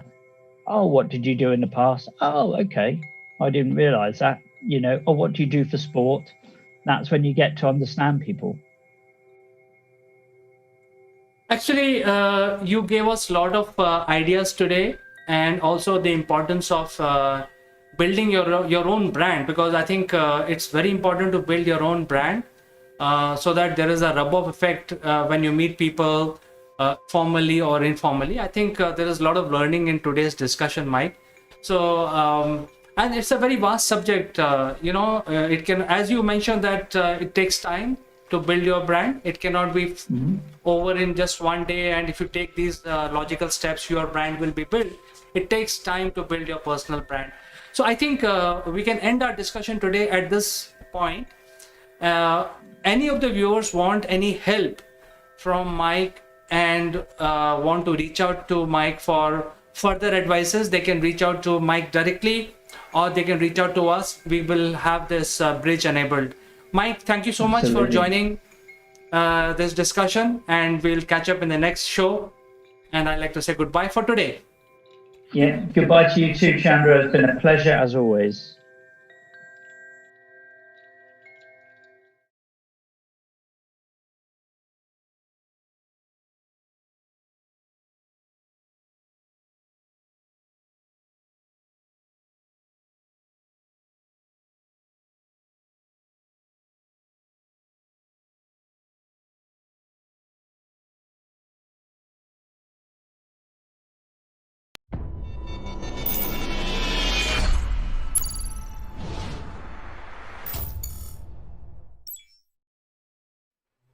Hello friends, welcome to Akulmach Live. I'm Kanchan Verma, and today yet again we are taking you to a very interesting city, and we have an interesting guest on our panel today for this discussion, and he will be discussing our great connection with that particular city of the world, which is one of the cosmopolitan city and a great city.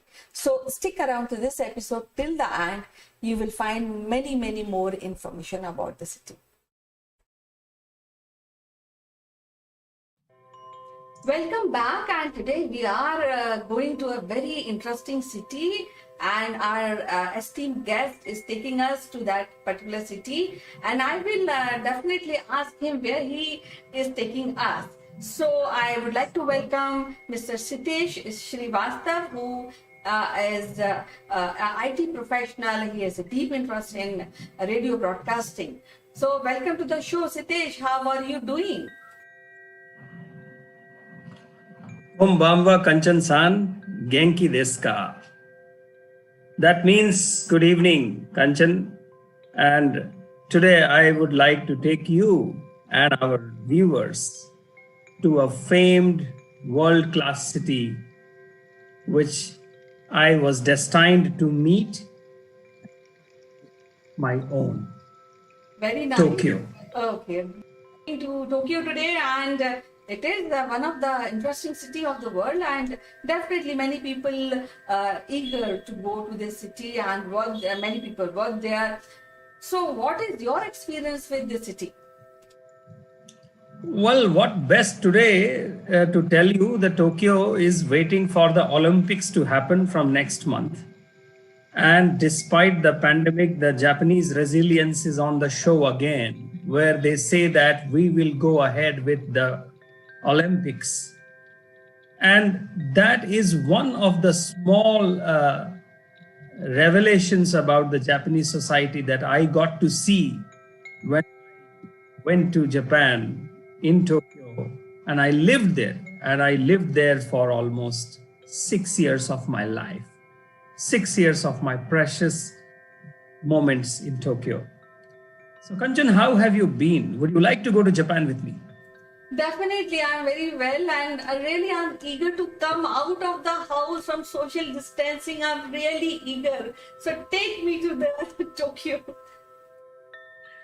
Well, Kanchan, so Tokyo, as we all know, this is not an unknown capital of the world, one of the greatest financial centers, the heart and soul of Japan, the place which brings us to great innovations, great developments, and also all of this in the last 70 years, in the 70 years of the modern history after Japan was defeated in this World War II, when the bombings in Hiroshima and Nagasaki happened. So it is very remarkable to come to Tokyo and see how the soul of a country comes together and makes it great once again in this world. And I had a great chance to be there. And I thought, no, I can't sustain here for more than 6 months. And I stayed there for 6 years. And I loved every moment of it. And I saw, going from India, I felt that it is heaven on earth. And this is the medal that I gave Tokyo, or probably Tokyo gave me. So its journey has been amazing. It has been really historic, personally as well as professionally. And I have learned a lot, many things from this city. And from this city, I saw the Japanese culture. Let's find out what is the history of this city, and this is one of the premium cities of the world. So how it originated, what are little history of the city? Well, if you go back to, let's not go back to the ancient history of this place, but I am more interested in the modern history of maybe 2, 3, 4 centuries before. If you see there around 1800s time, it was a not landlocked, the locked country Japan, the famed country Japan, which was not allowing ships going through the Pacific to harbor in the Tokyo Bay or the Osaka port. And it was all famed that this is a self-sufficient country, and Tokyo was a pride of that land. Only somewhere around end of 1800s, where it was open to the Western countries, the US and the UK, and then people saw from the outside world. Then they saw the place that we know as Tokyo. Actually, it is Tokyo, but we from the different parts of the world, we call it Tokyo. And it's a very, very bustling town, as much modern, as much ancient, as much medieval, and it is a cosmopolitan where one can find all kinds of indulgences, whether it is learning, whether it is earning, whether it is entertainment, fun, and the humility of the Japanese people. And great bustling Indian community over there, which I discovered, and lots of memories that come to my mind today. I'm really unsure whether I would be able to cover everything in one episode, Kanchan. Well, I've heard a lot about religious places and political places in Tokyo, but I also heard that the nightlife of Tokyo is also awesome. So tell us, what are the places we can visit in Tokyo once we visit this country, Japan? Well, Kanchan, I am kind of unauthorized, travel evangelist for Japan and Tokyo especially. Whether it is a 2 days itinerary or a 2 weeks itinerary or a 1 week itinerary, I can tell you all. How, when, how much money, where to stay, how to go about it. And this place, the city Tokyo, is surrounded by some great suburbs. Each of those suburbs have their distinct cultural importance in the Japanese society today. And it is also one of the densest population in the country. And we have seen the Tokyo Tower. We have seen a latest sky tree, which was made somewhere around 20s, I think 15 or so. It was ready. And then there are a lot of temples in the city, the Shinto temples, the Buddhist temples in the city. And it has also famed the Japan metro train network inside the Tokyo city. And my special affection for Japan started with the Bollywood movie Love in Tokyo. That was somewhere in 1964 or 66. I hope you have also seen it, Kanchan. So the songs of that movie, they were so iconic. It just got imprinted in my mind. But I never knew that I would ever visit Japan. As the luck would have it, I visited Japan, and then I saw that movie many times in Japan again. Love in Tokyo was by Joy Mukherjee and Asha Parekh. And that was the first movie made with between India and Japan. And I was so enamored by it that I translated those songs in English, Kanchan, to explain the Japanese people about those songs, that the movie songs made impact. So Tokyo as such is, as I said, it's a metropolitan city, and it is surrounded by great suburbs, very, very rich suburbs, very, very quiet suburbs.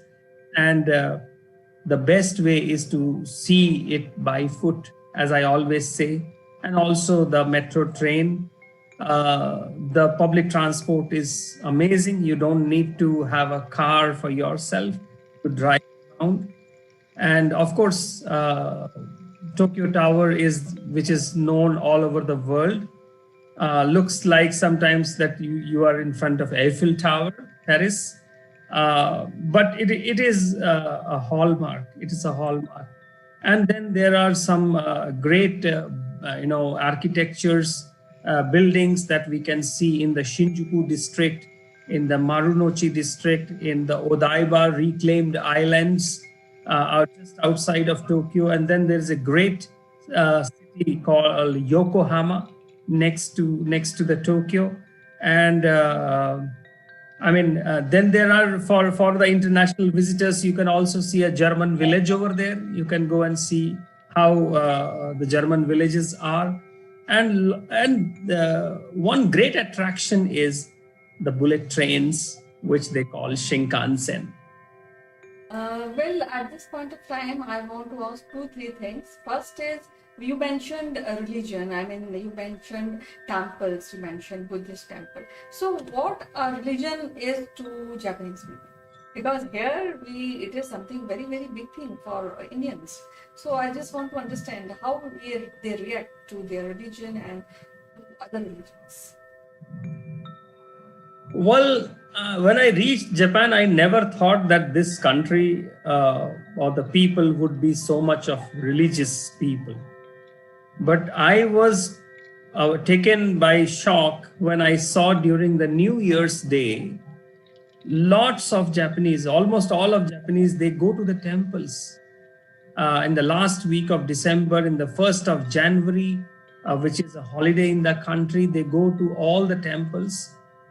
And that's where I realized that I need to understand the religious aspect of this society.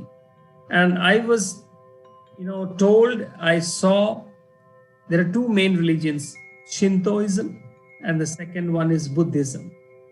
So Buddhism in Japan did not reach from India directly.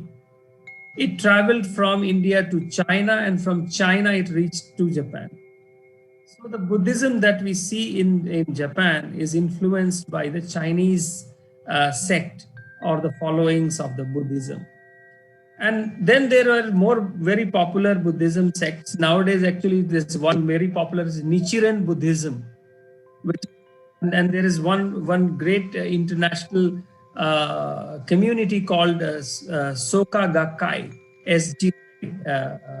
They also follow up. I think it is Nichiren Buddhism there. And so when I say these religions, Shintoism or Buddhism, it is basically Buddhism is like a middle path. So extremes are not seen. The religion is separate from the politics. The religion is separate from the administration. Its influence is not seen. And I think that is one of the great reasons for Japanese success, Japanese industrial success or economic success. Religion is a very, very private matter in Japan. People don't discuss about it. It is not taken, very lightly to talk about religion in Japan. They also don't ask and they don't entertain these questions also. It's a very, very personal matter. And I think that's how they have kept their progress and their religion two different things. Well, when we are talking about Japan and here in India and elsewhere in European countries or in US, we see ninjas and we see katanas, we see long films of katanas. So these kind of traditions are still popular in Japan.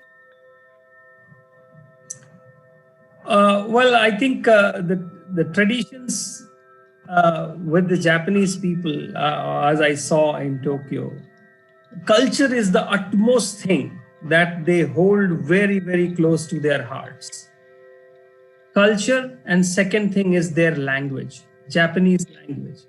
These two are non-negotiable things in Japan. Whether they become modern, whether they become anything, the culture and the language. And that is something I feel is one of the core of their success. The traditions are seen, the kind of festivals they have. I remember Tanabata festival, Hinamatsuri festival, and a lot of other such festivals. These are so close to the culture. And so close to the culture. At the same time, they are able to mix it with the modern technology, modern aspects, modern outlook, and assimilating the world themes as well. But these two cultural traditions are non-negotiable in Japan. Well, if anybody plans to go to Japan, or I mean Tokyo, so what is the maximum time he requires to visit all the places and enjoy the visit? As I said, you can ask them to connect with Sitesh. I can give them a 2 days itinerary to 2 weeks, 2 months, and 2 years of itinerary as well. But I must say, and I keep telling people, my friends, my colleagues, my customers in India, in UK, in South Africa, I have told them, one place in this world before you die, you must visit Tokyo. You must visit Japan. And I'm telling you, Kanchan, when people go, they come back, they hunt me down, and they ask me for a coffee, and they say, thank you that you asked us to go to Japan. And I would say leave August, month of August. It's a summer time, 1 month. So better time is to go to the Sakura season or the autumn season. So Sakura season is also called Golden Week, which comes around the last week of April and the first 2 weeks of May. The whole country is decked with sakura flowers. Sakura is chrysanthemum. It's the national flower. The whole country is decked in those flowers.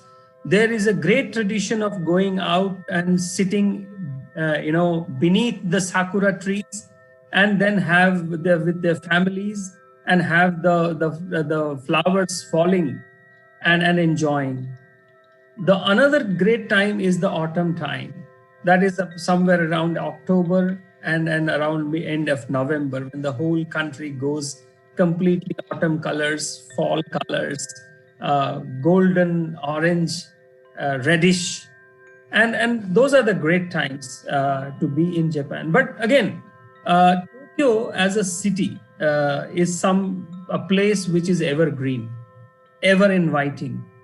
And I have met people who have only come for Disneyland, or to see Disneyland. Some people have only come to experience the bullet train, which is Shinkansen.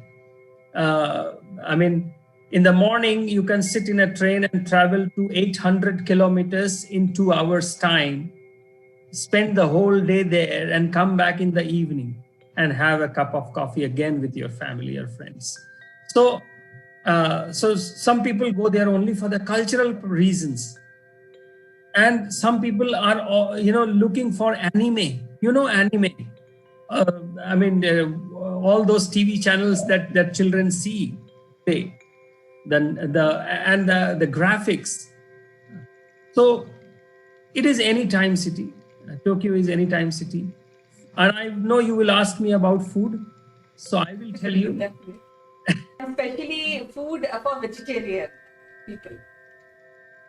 Yes, so Japanese also have a rich tradition of vegetarian food, and I have seen it personally. But it is a lot of boiled food, a lot of with just boiled and salt, with very minimum of oil. Of course, Indian food is available with Indian restaurants around the city. When I was there, I can think of around almost like a 400, around 400 or 350, 400 Indian restaurants in Tokyo itself. So food is never a problem. Food is never a problem. The only thing is that you would have to ask for it. You have to find it. So Indian restaurant, you will get it very easily. But if you try it out in a Japanese udon, you can try it out. is the sweets, Japanese sweets. So it is a foodie's delight only if you experiment. Well, we have traveled to you and find out that what is the culture and what are the places we can visit in Tokyo. So, what is that one place which you just recommend not to leave while visiting Tokyo? Well, I as always, I like to see the history. I like to, see the historical aspects of the country. And that is what drives me again and again. So I think there are a lot of museums that I want to see, the Emperor's Palace that I want to see. And, of course, Tokyo Tower and then Sky Tree. And there are numerous, places within 100 kilometers range of Tokyo, which one can go and see what is the fame of this place in last 200 years or 250 years or so. And, Indian Embassy in Tokyo is at a very, very beautiful place called Yurakucho. There are some great gardens around. Shinjuku is a great neighborhood. Ginza is a great neighborhood. And as I said, a lot of model villages are in and around Tokyo to go and see. And then there is hop on and hop off bus as well. So you can see some sakura behind me as an image. This is in the Golden Week that one can see across the country. And these are the autumn colors that is decked across the Japanese landscape. And this is important to understand that there's no one place that I can recommend. There's no one place, because Tokyo, every station, every suburb has got a history to tell. People are ready to talk to you. The humility of people, when we realize, do these people still exist on this planet? And that is the experience that I carry with me. And you can say I carry a portion of the soul of Japan with me every time I'm around.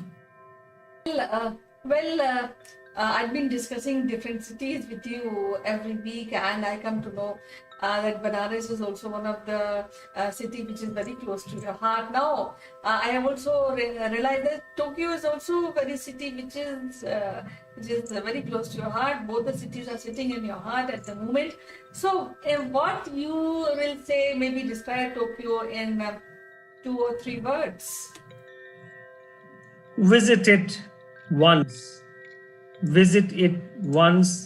and come back and you will thank me. Don't have any incident which will not impact you. I have lost money in the local train and I have thought that I will never get it back. And I got it back with goosebumps. I have lost, left passport in a public transport and I have got it back. And the humility is something that is to learn for all of us. To achieve what we want to do, we don't need to be in a rat race. That is the ultimate learning that I carried back with me when I came back. And the way the people live there there are lessons to be learned. And those lessons are about collective living, community living, where they believe in their leadership, they believe in their nationalism. And just to tell you, you go to the electronic district, which is called Akihabara in Tokyo, which is supposed to be Asia's biggest electronic market. You ask for a phone, they will show you an iPhone. They will always show you a Sony or a Panasonic phone. You ask for a car, they will never show you a Mercedes. They will always show you a Toyota. And that is the nationalism I talk about, being proud about their products. They will never go for cheap and low value products. And nationalism is seen through everything that they do. Country, but their hearts are large and their self-respect is bigger than the Everest that I can tell you. Go for it. Well, as usual, it is so lovely to talk to you today and listen all the feelings you have. You're pouring all the feelings which you have for this particular city because you live there and you have a special connection with this city. So we'll be meeting again with the same enthusiasm, with the same zeal for other city. And I'm sure you are the best person to describe a city. So till then, bye-bye. Take care. Thank you. Bye-bye.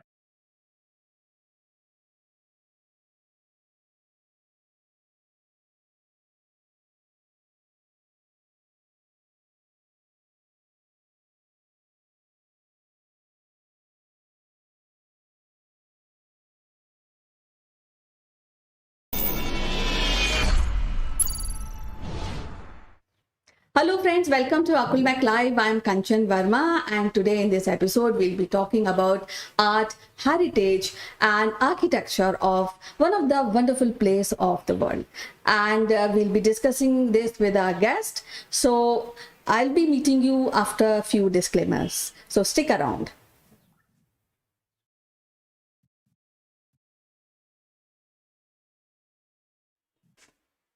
Welcome back, and today we have Mr. Sitesh Srivastav, who is an industry leader. He's closely related to radio broadcasting. So welcome to the show, Sitesh. How are you doing today?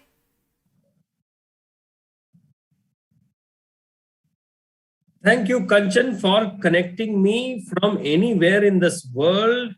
And as you can see behind me is the world's beautiful biodiversity. But before I tell you more about it, how?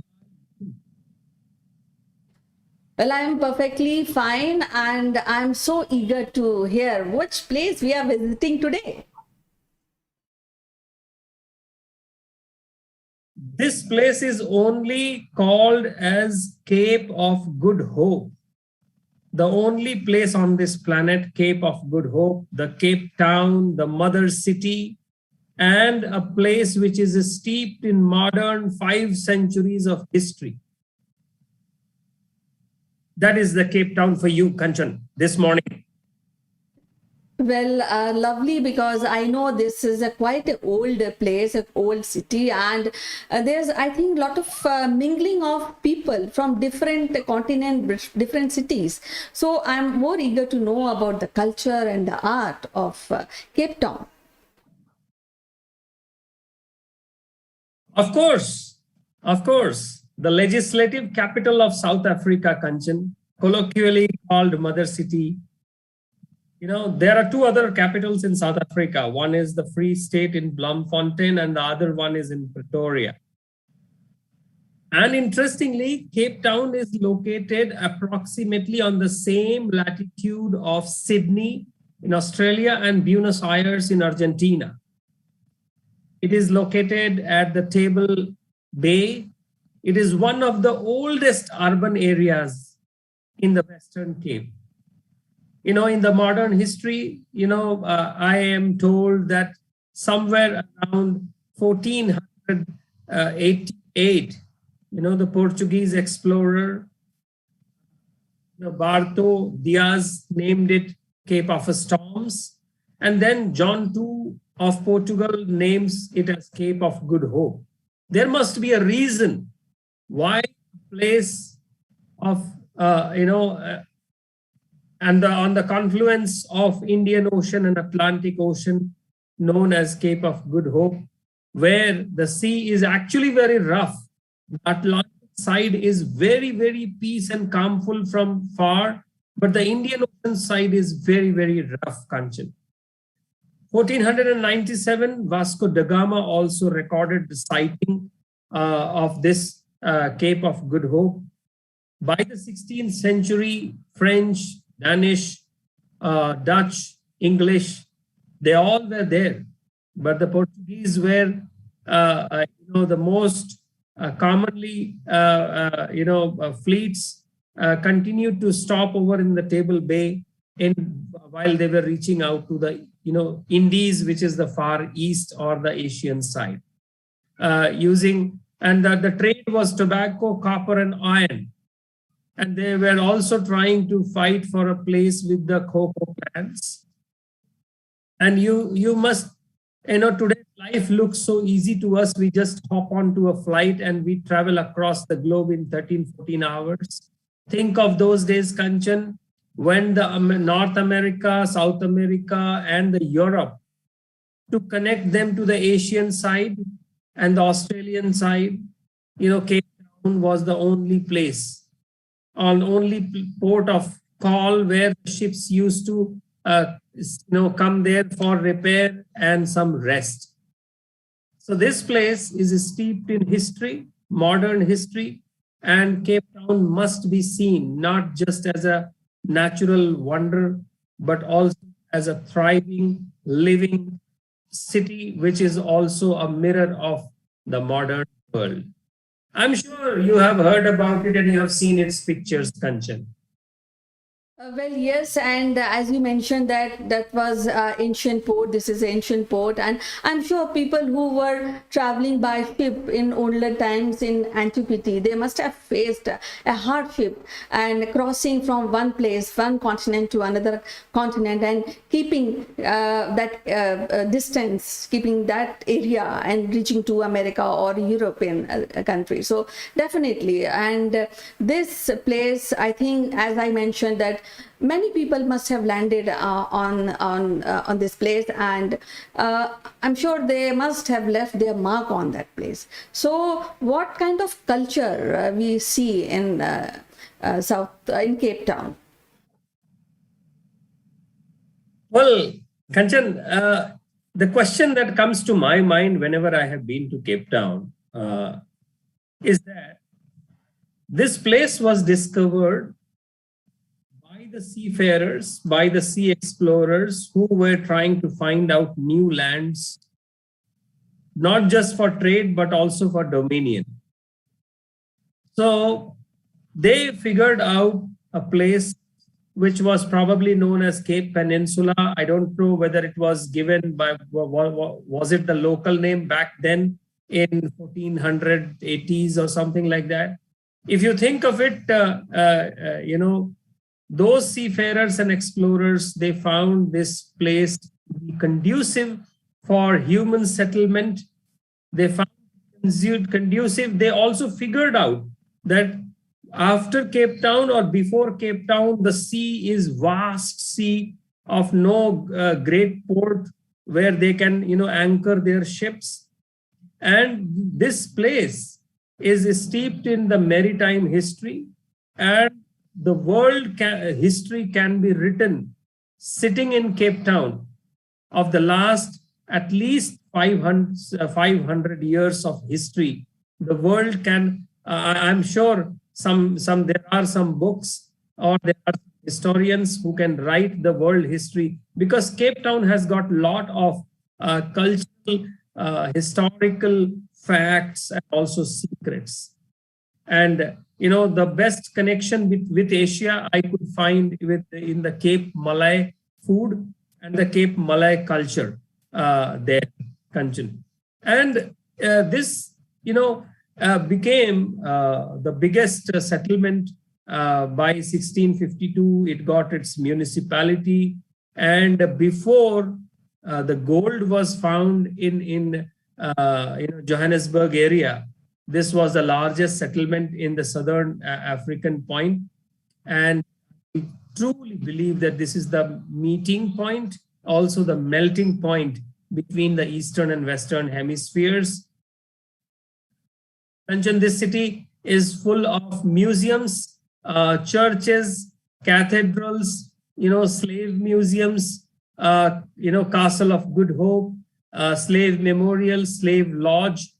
And these museums basically throw the last 5 centuries of history. Robben Island Museum, and Robben Island I will touch again with you in the show. And this is something that people say, I say that please visit Cape Town once in your lifetime. Well, there are so many special places to visit in Cape Town, and I've heard about those places. But one thing which really, I mean that it makes me interested in visiting Cape Town is that you can watch shark in a cage down in the sea. So, a part of this, what kind of sports adventure Cape Town offers? Well, yes, you can see sharks, but Kanchan, who is in the cage? Is it the shark is in the cage, or is the tourist is in the cage? So that is the reality we must understand. That is We a visit kind to of see a the $1 million question. Actually, we have to do a lot of meditation on that. Yes. So yes, visiting the sharks, seeing them so close, seeing the penguins so close, little far from there, you can also see whales. So there are a lot of water-related sports, water adventures, around the city, lush green golf courses, and of course, a great seafood around the Cape Peninsula. So this is, as I said, what the tourist wants. Some tourists come for wine tasting, Kanchan. One of the best wines in the world comes from the Cape Town region, Cape Peninsula region. And most of the vineyards have opened their doors. So you can actually drive inside a vineyard. You can taste all kinds of wines there kept with cheese. So this cheese goes with that wine, that particular red wine goes with this kind of a cheese. And a lot of wine tasting happens. And I'm sure people who are always scared of drinking and driving can feel little relief that is still they can do wine tasting and still drive around in the city. Okay. So the best way to see Cape Town is to rent out a car and then go to its places of interest. And there, in that way, one can see lots of places like Signal Hill, Lion's Head, Devil's, and of course the one and the only Table Mountain, Houth Bay, Sea Point, V&A Waterfront, Bantry Bay, Clifton, Chapman's Peak Drive, lots of beaches, Two Oceans Marathon, and then around 176 kilometers from here is something called Cape Agulhas, which is the place where you can see the Indian Ocean and Atlantic Ocean, meeting. And of course, that site is very interesting, where you stand and you feel that this is the place where not just the oceans meet, but also a lot of cultures meet. There are a lot of shipwrecks in the area. And I feel that if all the shipwrecks are pulled out from the sea, the kind of rare things which will come out, it will make South Africa one of the richest country in terms of monetary terms. And Cape Town is also called Mother City, Kanchan, because the modern South African history in the last 5 centuries can be traced to this place. And, when I talk about Cape Malay food, there are the early slaves who came here along with their Portuguese masters. So there is a slave lodge, there is a slave memorial, there is a church, memorial on Church Square. It's a heritage landmark. There you can also find, the 4 Nobel laureates nearby from South Africa. Robben Island, Kanchan, makes a specific mention in my discussion about Cape Town. Robben Island is a place which was used for the political prisoners and other kind of prisoners, which is around 10 kilometers from the city.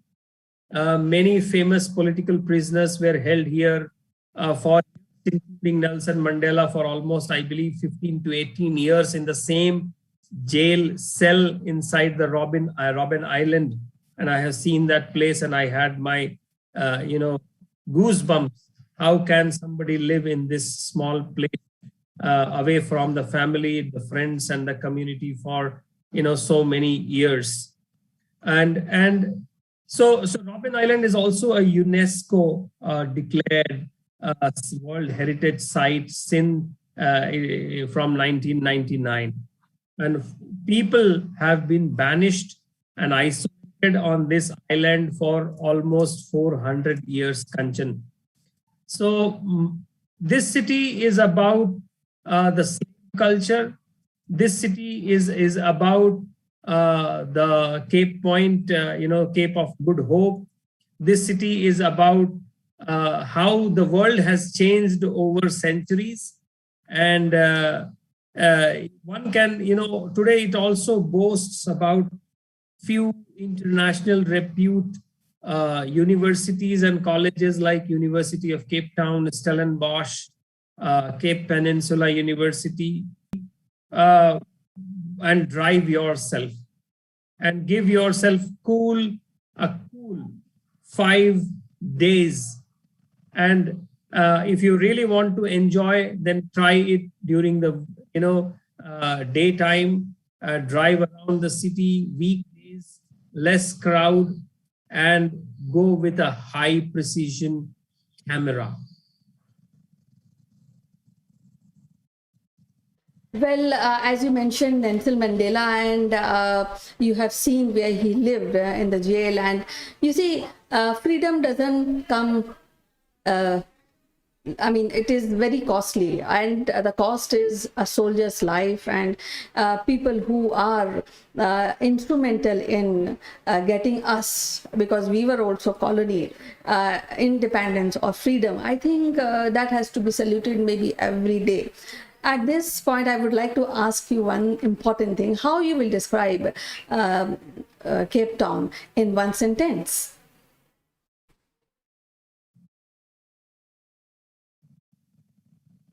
Melting point of colonial cultures with the African natural heritage.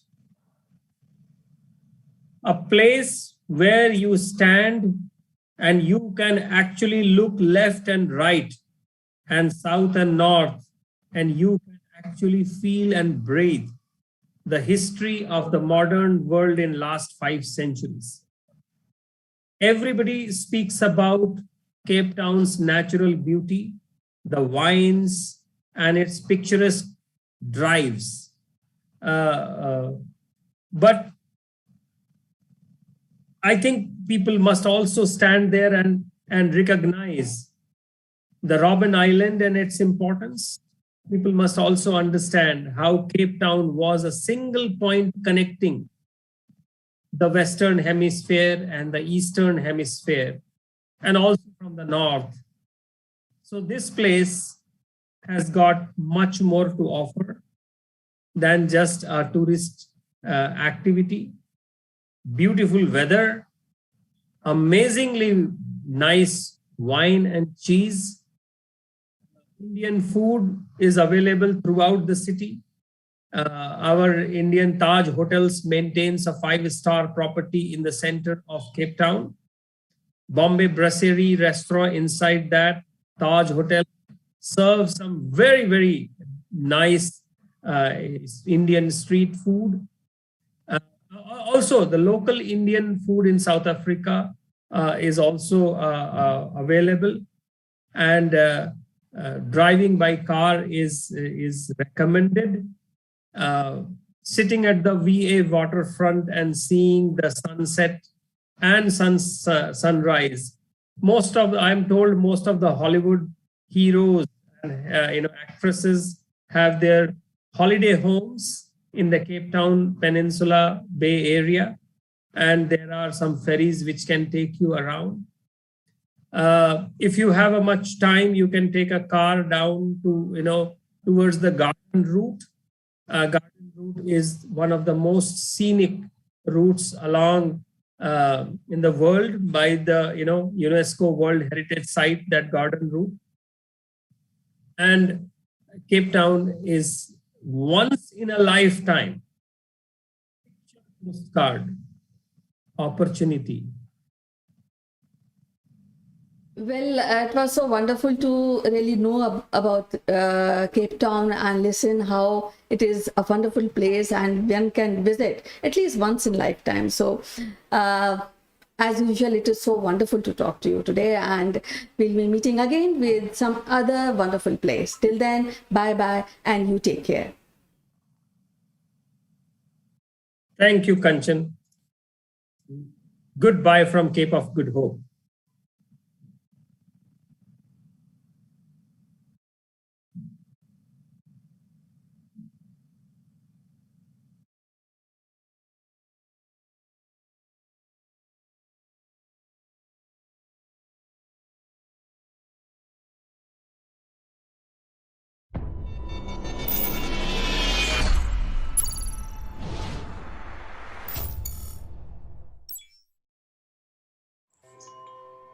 Hello friends, this is Chandrakant from Akulmach Technologies and welcome to Top Brass. And today friends, we are on a CEO roundtable and I have been joined by our guests today from different parts of the world. So let me introduce our guest. Our first guest is Mr. Neville Goon. He is joining us from UK. Welcome to CEO roundtable, Neville. Good morning, CK. Good morning, everybody. Looking forward to an in-depth discussion, as usual, on a Friday. Absolutely. And our second guest is Ms. Farida Charania. She joins us from Singapore. She is the CEO of Career Zoom. Welcome to the roundtable, Farida. Thank you, CK. I am so looking forward to this discussion. Thank you. And our third guest is Ms. Kanchan Verma. She is the CEO of Akulmach Technologies and she joins us from India. Welcome to roundtable, Kanchan. Thank you, CK, and good morning to everybody. Look forward for an interesting discussion today. Certainly. So I think the entire world has already gotten used to the COVID era. People have started using the digital medium as much as possible. Some are prepared fully, some are planning for it, and some are still not planning for it. So I think the world more or less is gearing up for the post-COVID era. And hence, in today's CEO roundtable, we would like to discuss the next steps. What happens from now on? Because now we know that COVID is going to stay. Countries and states who declare that they are COVID-free, and suddenly the COVID is returning to those countries and states. So I think our prediction was right. COVID is here to stay, and we cannot stay at home. I mean, we can stay at home, but we need to get our business running. So that is where our discussion point is, and hence the first question is: the business environment is changing at a very fast pace, and the skills gap is also widening at an exponential rate, because there was already a skills gap, and in the COVID era we identified that there are a lot of skills which are required, new skills, and hence that is adding to the skills gap, and that is why the overall skill gap globally is widening now. So in terms of what workforce should do to stay relevant, and how businesses create new job opportunities, identifying the new skilled workforce which is available today. So Neville, would you like to go ahead with that? What is your response on this one? A huge question, isn't it? I mean, the first thing is we've been talking about the skills gap for years. It's been accentuated by COVID, and it's been more in the news since we hear about universities not going back to last year's way of teaching. So now there's going to be a lot more remote teaching that's going on in universities, and that's just the tip of the iceberg. What that's meant, and I think there was a couple of announcements over the last month or so that has probably gone unnoticed. One of which is Google are going into the market and doing their own degree course. I don't know if any of you had heard that, but it sort of slipped under the radar. IBM and Microsoft have had all their technical online courses for years, and McDonald's have also had their own academy. So when you see the McDonald's stars, 1 star, 2 star, 3 star, 4 star, 5 star, it's because each of their employees have gone through the Google Academy. See, I've already got the Google one buzzing in my mind here. They've gone through the McDonald's Academy. And I, for many years, have said, if you're a young person, go and get a job at McDonald's, because they teach you how to flip burgers, but they teach you the whole gamut of customer service, and you become really good at the customer service arena, because 40% of jobs are in the customer service arena anyway. So we're going through an accelerated pandemic now, I think, in this gap that now people are focusing on. But why they're focusing on it is interesting, because the other part of your question was, where can companies go now? Well, lots of organisations, and I hear it not just on the UK TV, but America and in Europe, and I'm sure it's in other parts of the world, redundancies are increasing. The big retail outlets are now letting go of people. We're talking about household brand names, Marks and Spencer's, which is sort of world renowned, although it's not all over the world, is losing staff. Why? Not because of COVID, interestingly enough, it's because of consumer behaviour. COVID has accelerated some consumer behaviour, but fundamentally that consumer behaviour was already here. So we're in a challenging time, and I haven't, to be honest with you, I haven't got an answer to the question. But what we do know is that organisations need to start to work in reality, and I think that's the basic part of my answer. But equally, let's not be too complacent about this skills gap, because it is almost as big as the Pacific Ocean now. No longer is it the size of the Mississippi River. It is oceanic.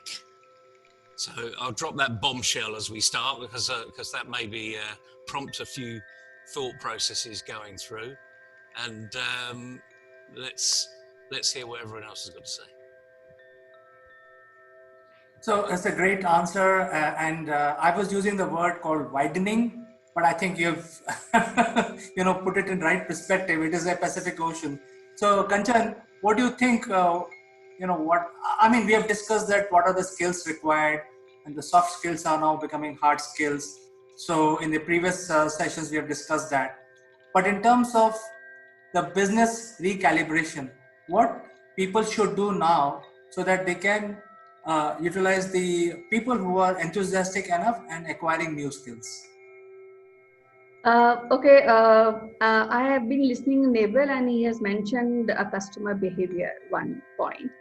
And I would like to elaborate on that, because now the scene is that all organizations and companies should think and rethink how to retain the employees. And for that, according to the scenario which is here, they have to train and retrain their employees to retain them. That is one. Second is that they have to be rethinking about how to really capture this negative and turn into positive. Now, when we are talking about turning into positive, that means we should have more of digitization. People should learn more. Now, when Neville mentioned about customer behavior, so the job of BPOs, we have a lot of potential in that sector. So that we should capitalize on that. So I will little differ when we talk about that though this is pandemic and there are crises, but then how to utilize this crisis for the benefit of the business, that is we have to think about. Now, when we are talking about BPO, then education sector is something which has lot of potential and lot of employment. Now, when we are teaching students, then we also have to put forward how to go on teaching to the students from maybe nursery to graduation. What are the modes? How can we utilize virtual reality into that? So all this, if we think and we combine it, that will create a lot of job opportunities for the people. Now gone are the days when we have to be like engineering and doctors. Doctors, of course, is required because health sector is also have booming. We require health doctors and nurses to take care of and take care of patients. So this sector is also have lot of job opportunities. So when now the education system should turn into the ways where we can capitalize on digitalization, technology, artificial intelligence, and come out with more robust setup. And that will definitely create job opportunities. So, Kanchan, you gave a great answer. You mentioned things like virtual reality and artificial intelligence. And I would like to now turn the focus on Farida, because I think some of these subjects are very favorite to her and she has spent a lot of her time in this industry. But before I come to Farida, I would like to give you little information about what has happened last week in India with regard to the AI. Prime Minister of India had announced that the income tax department will become completely faceless. That means if somebody is being assessed, the income tax officer will not know the person or individual by any means. And suppose the file is being processed, then next time somebody else will process. So the allotment of who will work on income tax SSC files will be determined by the AI. So this is the first time probably happening in the world where it's completely faceless, completely managed by artificial intelligence, and any grievance you have, it has to be submitted to income tax department in a digital format, and the decision will be taken. So the idea is, since there is no human to human intervention, then there is no, you can't have a backdoor setup done, and hence you would tend to be more genuine and you will be honest. So they are using AI, and India has so many taxpayers, probably the largest taxpayer community in the world, probably one of the largest. So it's a huge deal. It's a big deal. So what is your take on this, considering that the new set of business are emerging now? Okay.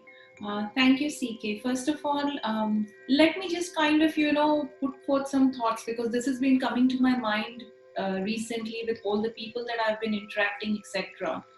Firstly, I question the old normalcy everyone seems to be on, because the neck quick speed of, forever chasing something new, hurting people and planet in the process, lack of trust and empathy for science and for for people should anyways not have been normal. So my first hope, and something that I really think would be great if it happens, when the vaccine is found, or even when we kind of get through this pandemic, maybe the new normal should look like a fair, climate friendly than the pre-COVID levels. Maybe it's possible in a year, in 2 years, etc. I like to, also just kind of pick up the thread from where Kanchan left. I don't really agree that, there are no opportunities, because when something like this happens and when we are faced with adversity, there are a lot of new opportunities which have come up. For example, all countries, they build resilient if they had built resilient supply chains, we wouldn't have had this problem. But people focused on building very efficient supply chains.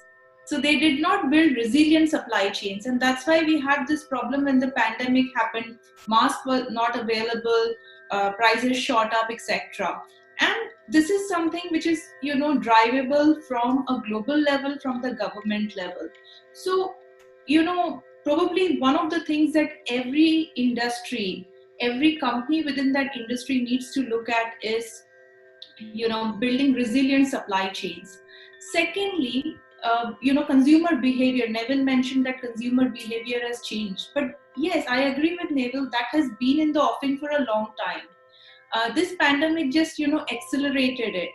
So where are the new jobs? The new jobs are in the logistics side. The new jobs are in the operations. Because let's take a case of Marks and Spencer's. Most of their buying moved online. Maybe it was lesser, but people have started realizing it's far more convenient to actually order online, because you can try your, your apparel in the privacy of your home, probably click a few selfies, look nice, and then, if you don't like it, it's very easy to return it. So that consumer behavior is shifting. So what does a company like Mark and Spencer need to build? They need to build very resilient supply chains, a very efficient mechanism, but resilient delivery. If you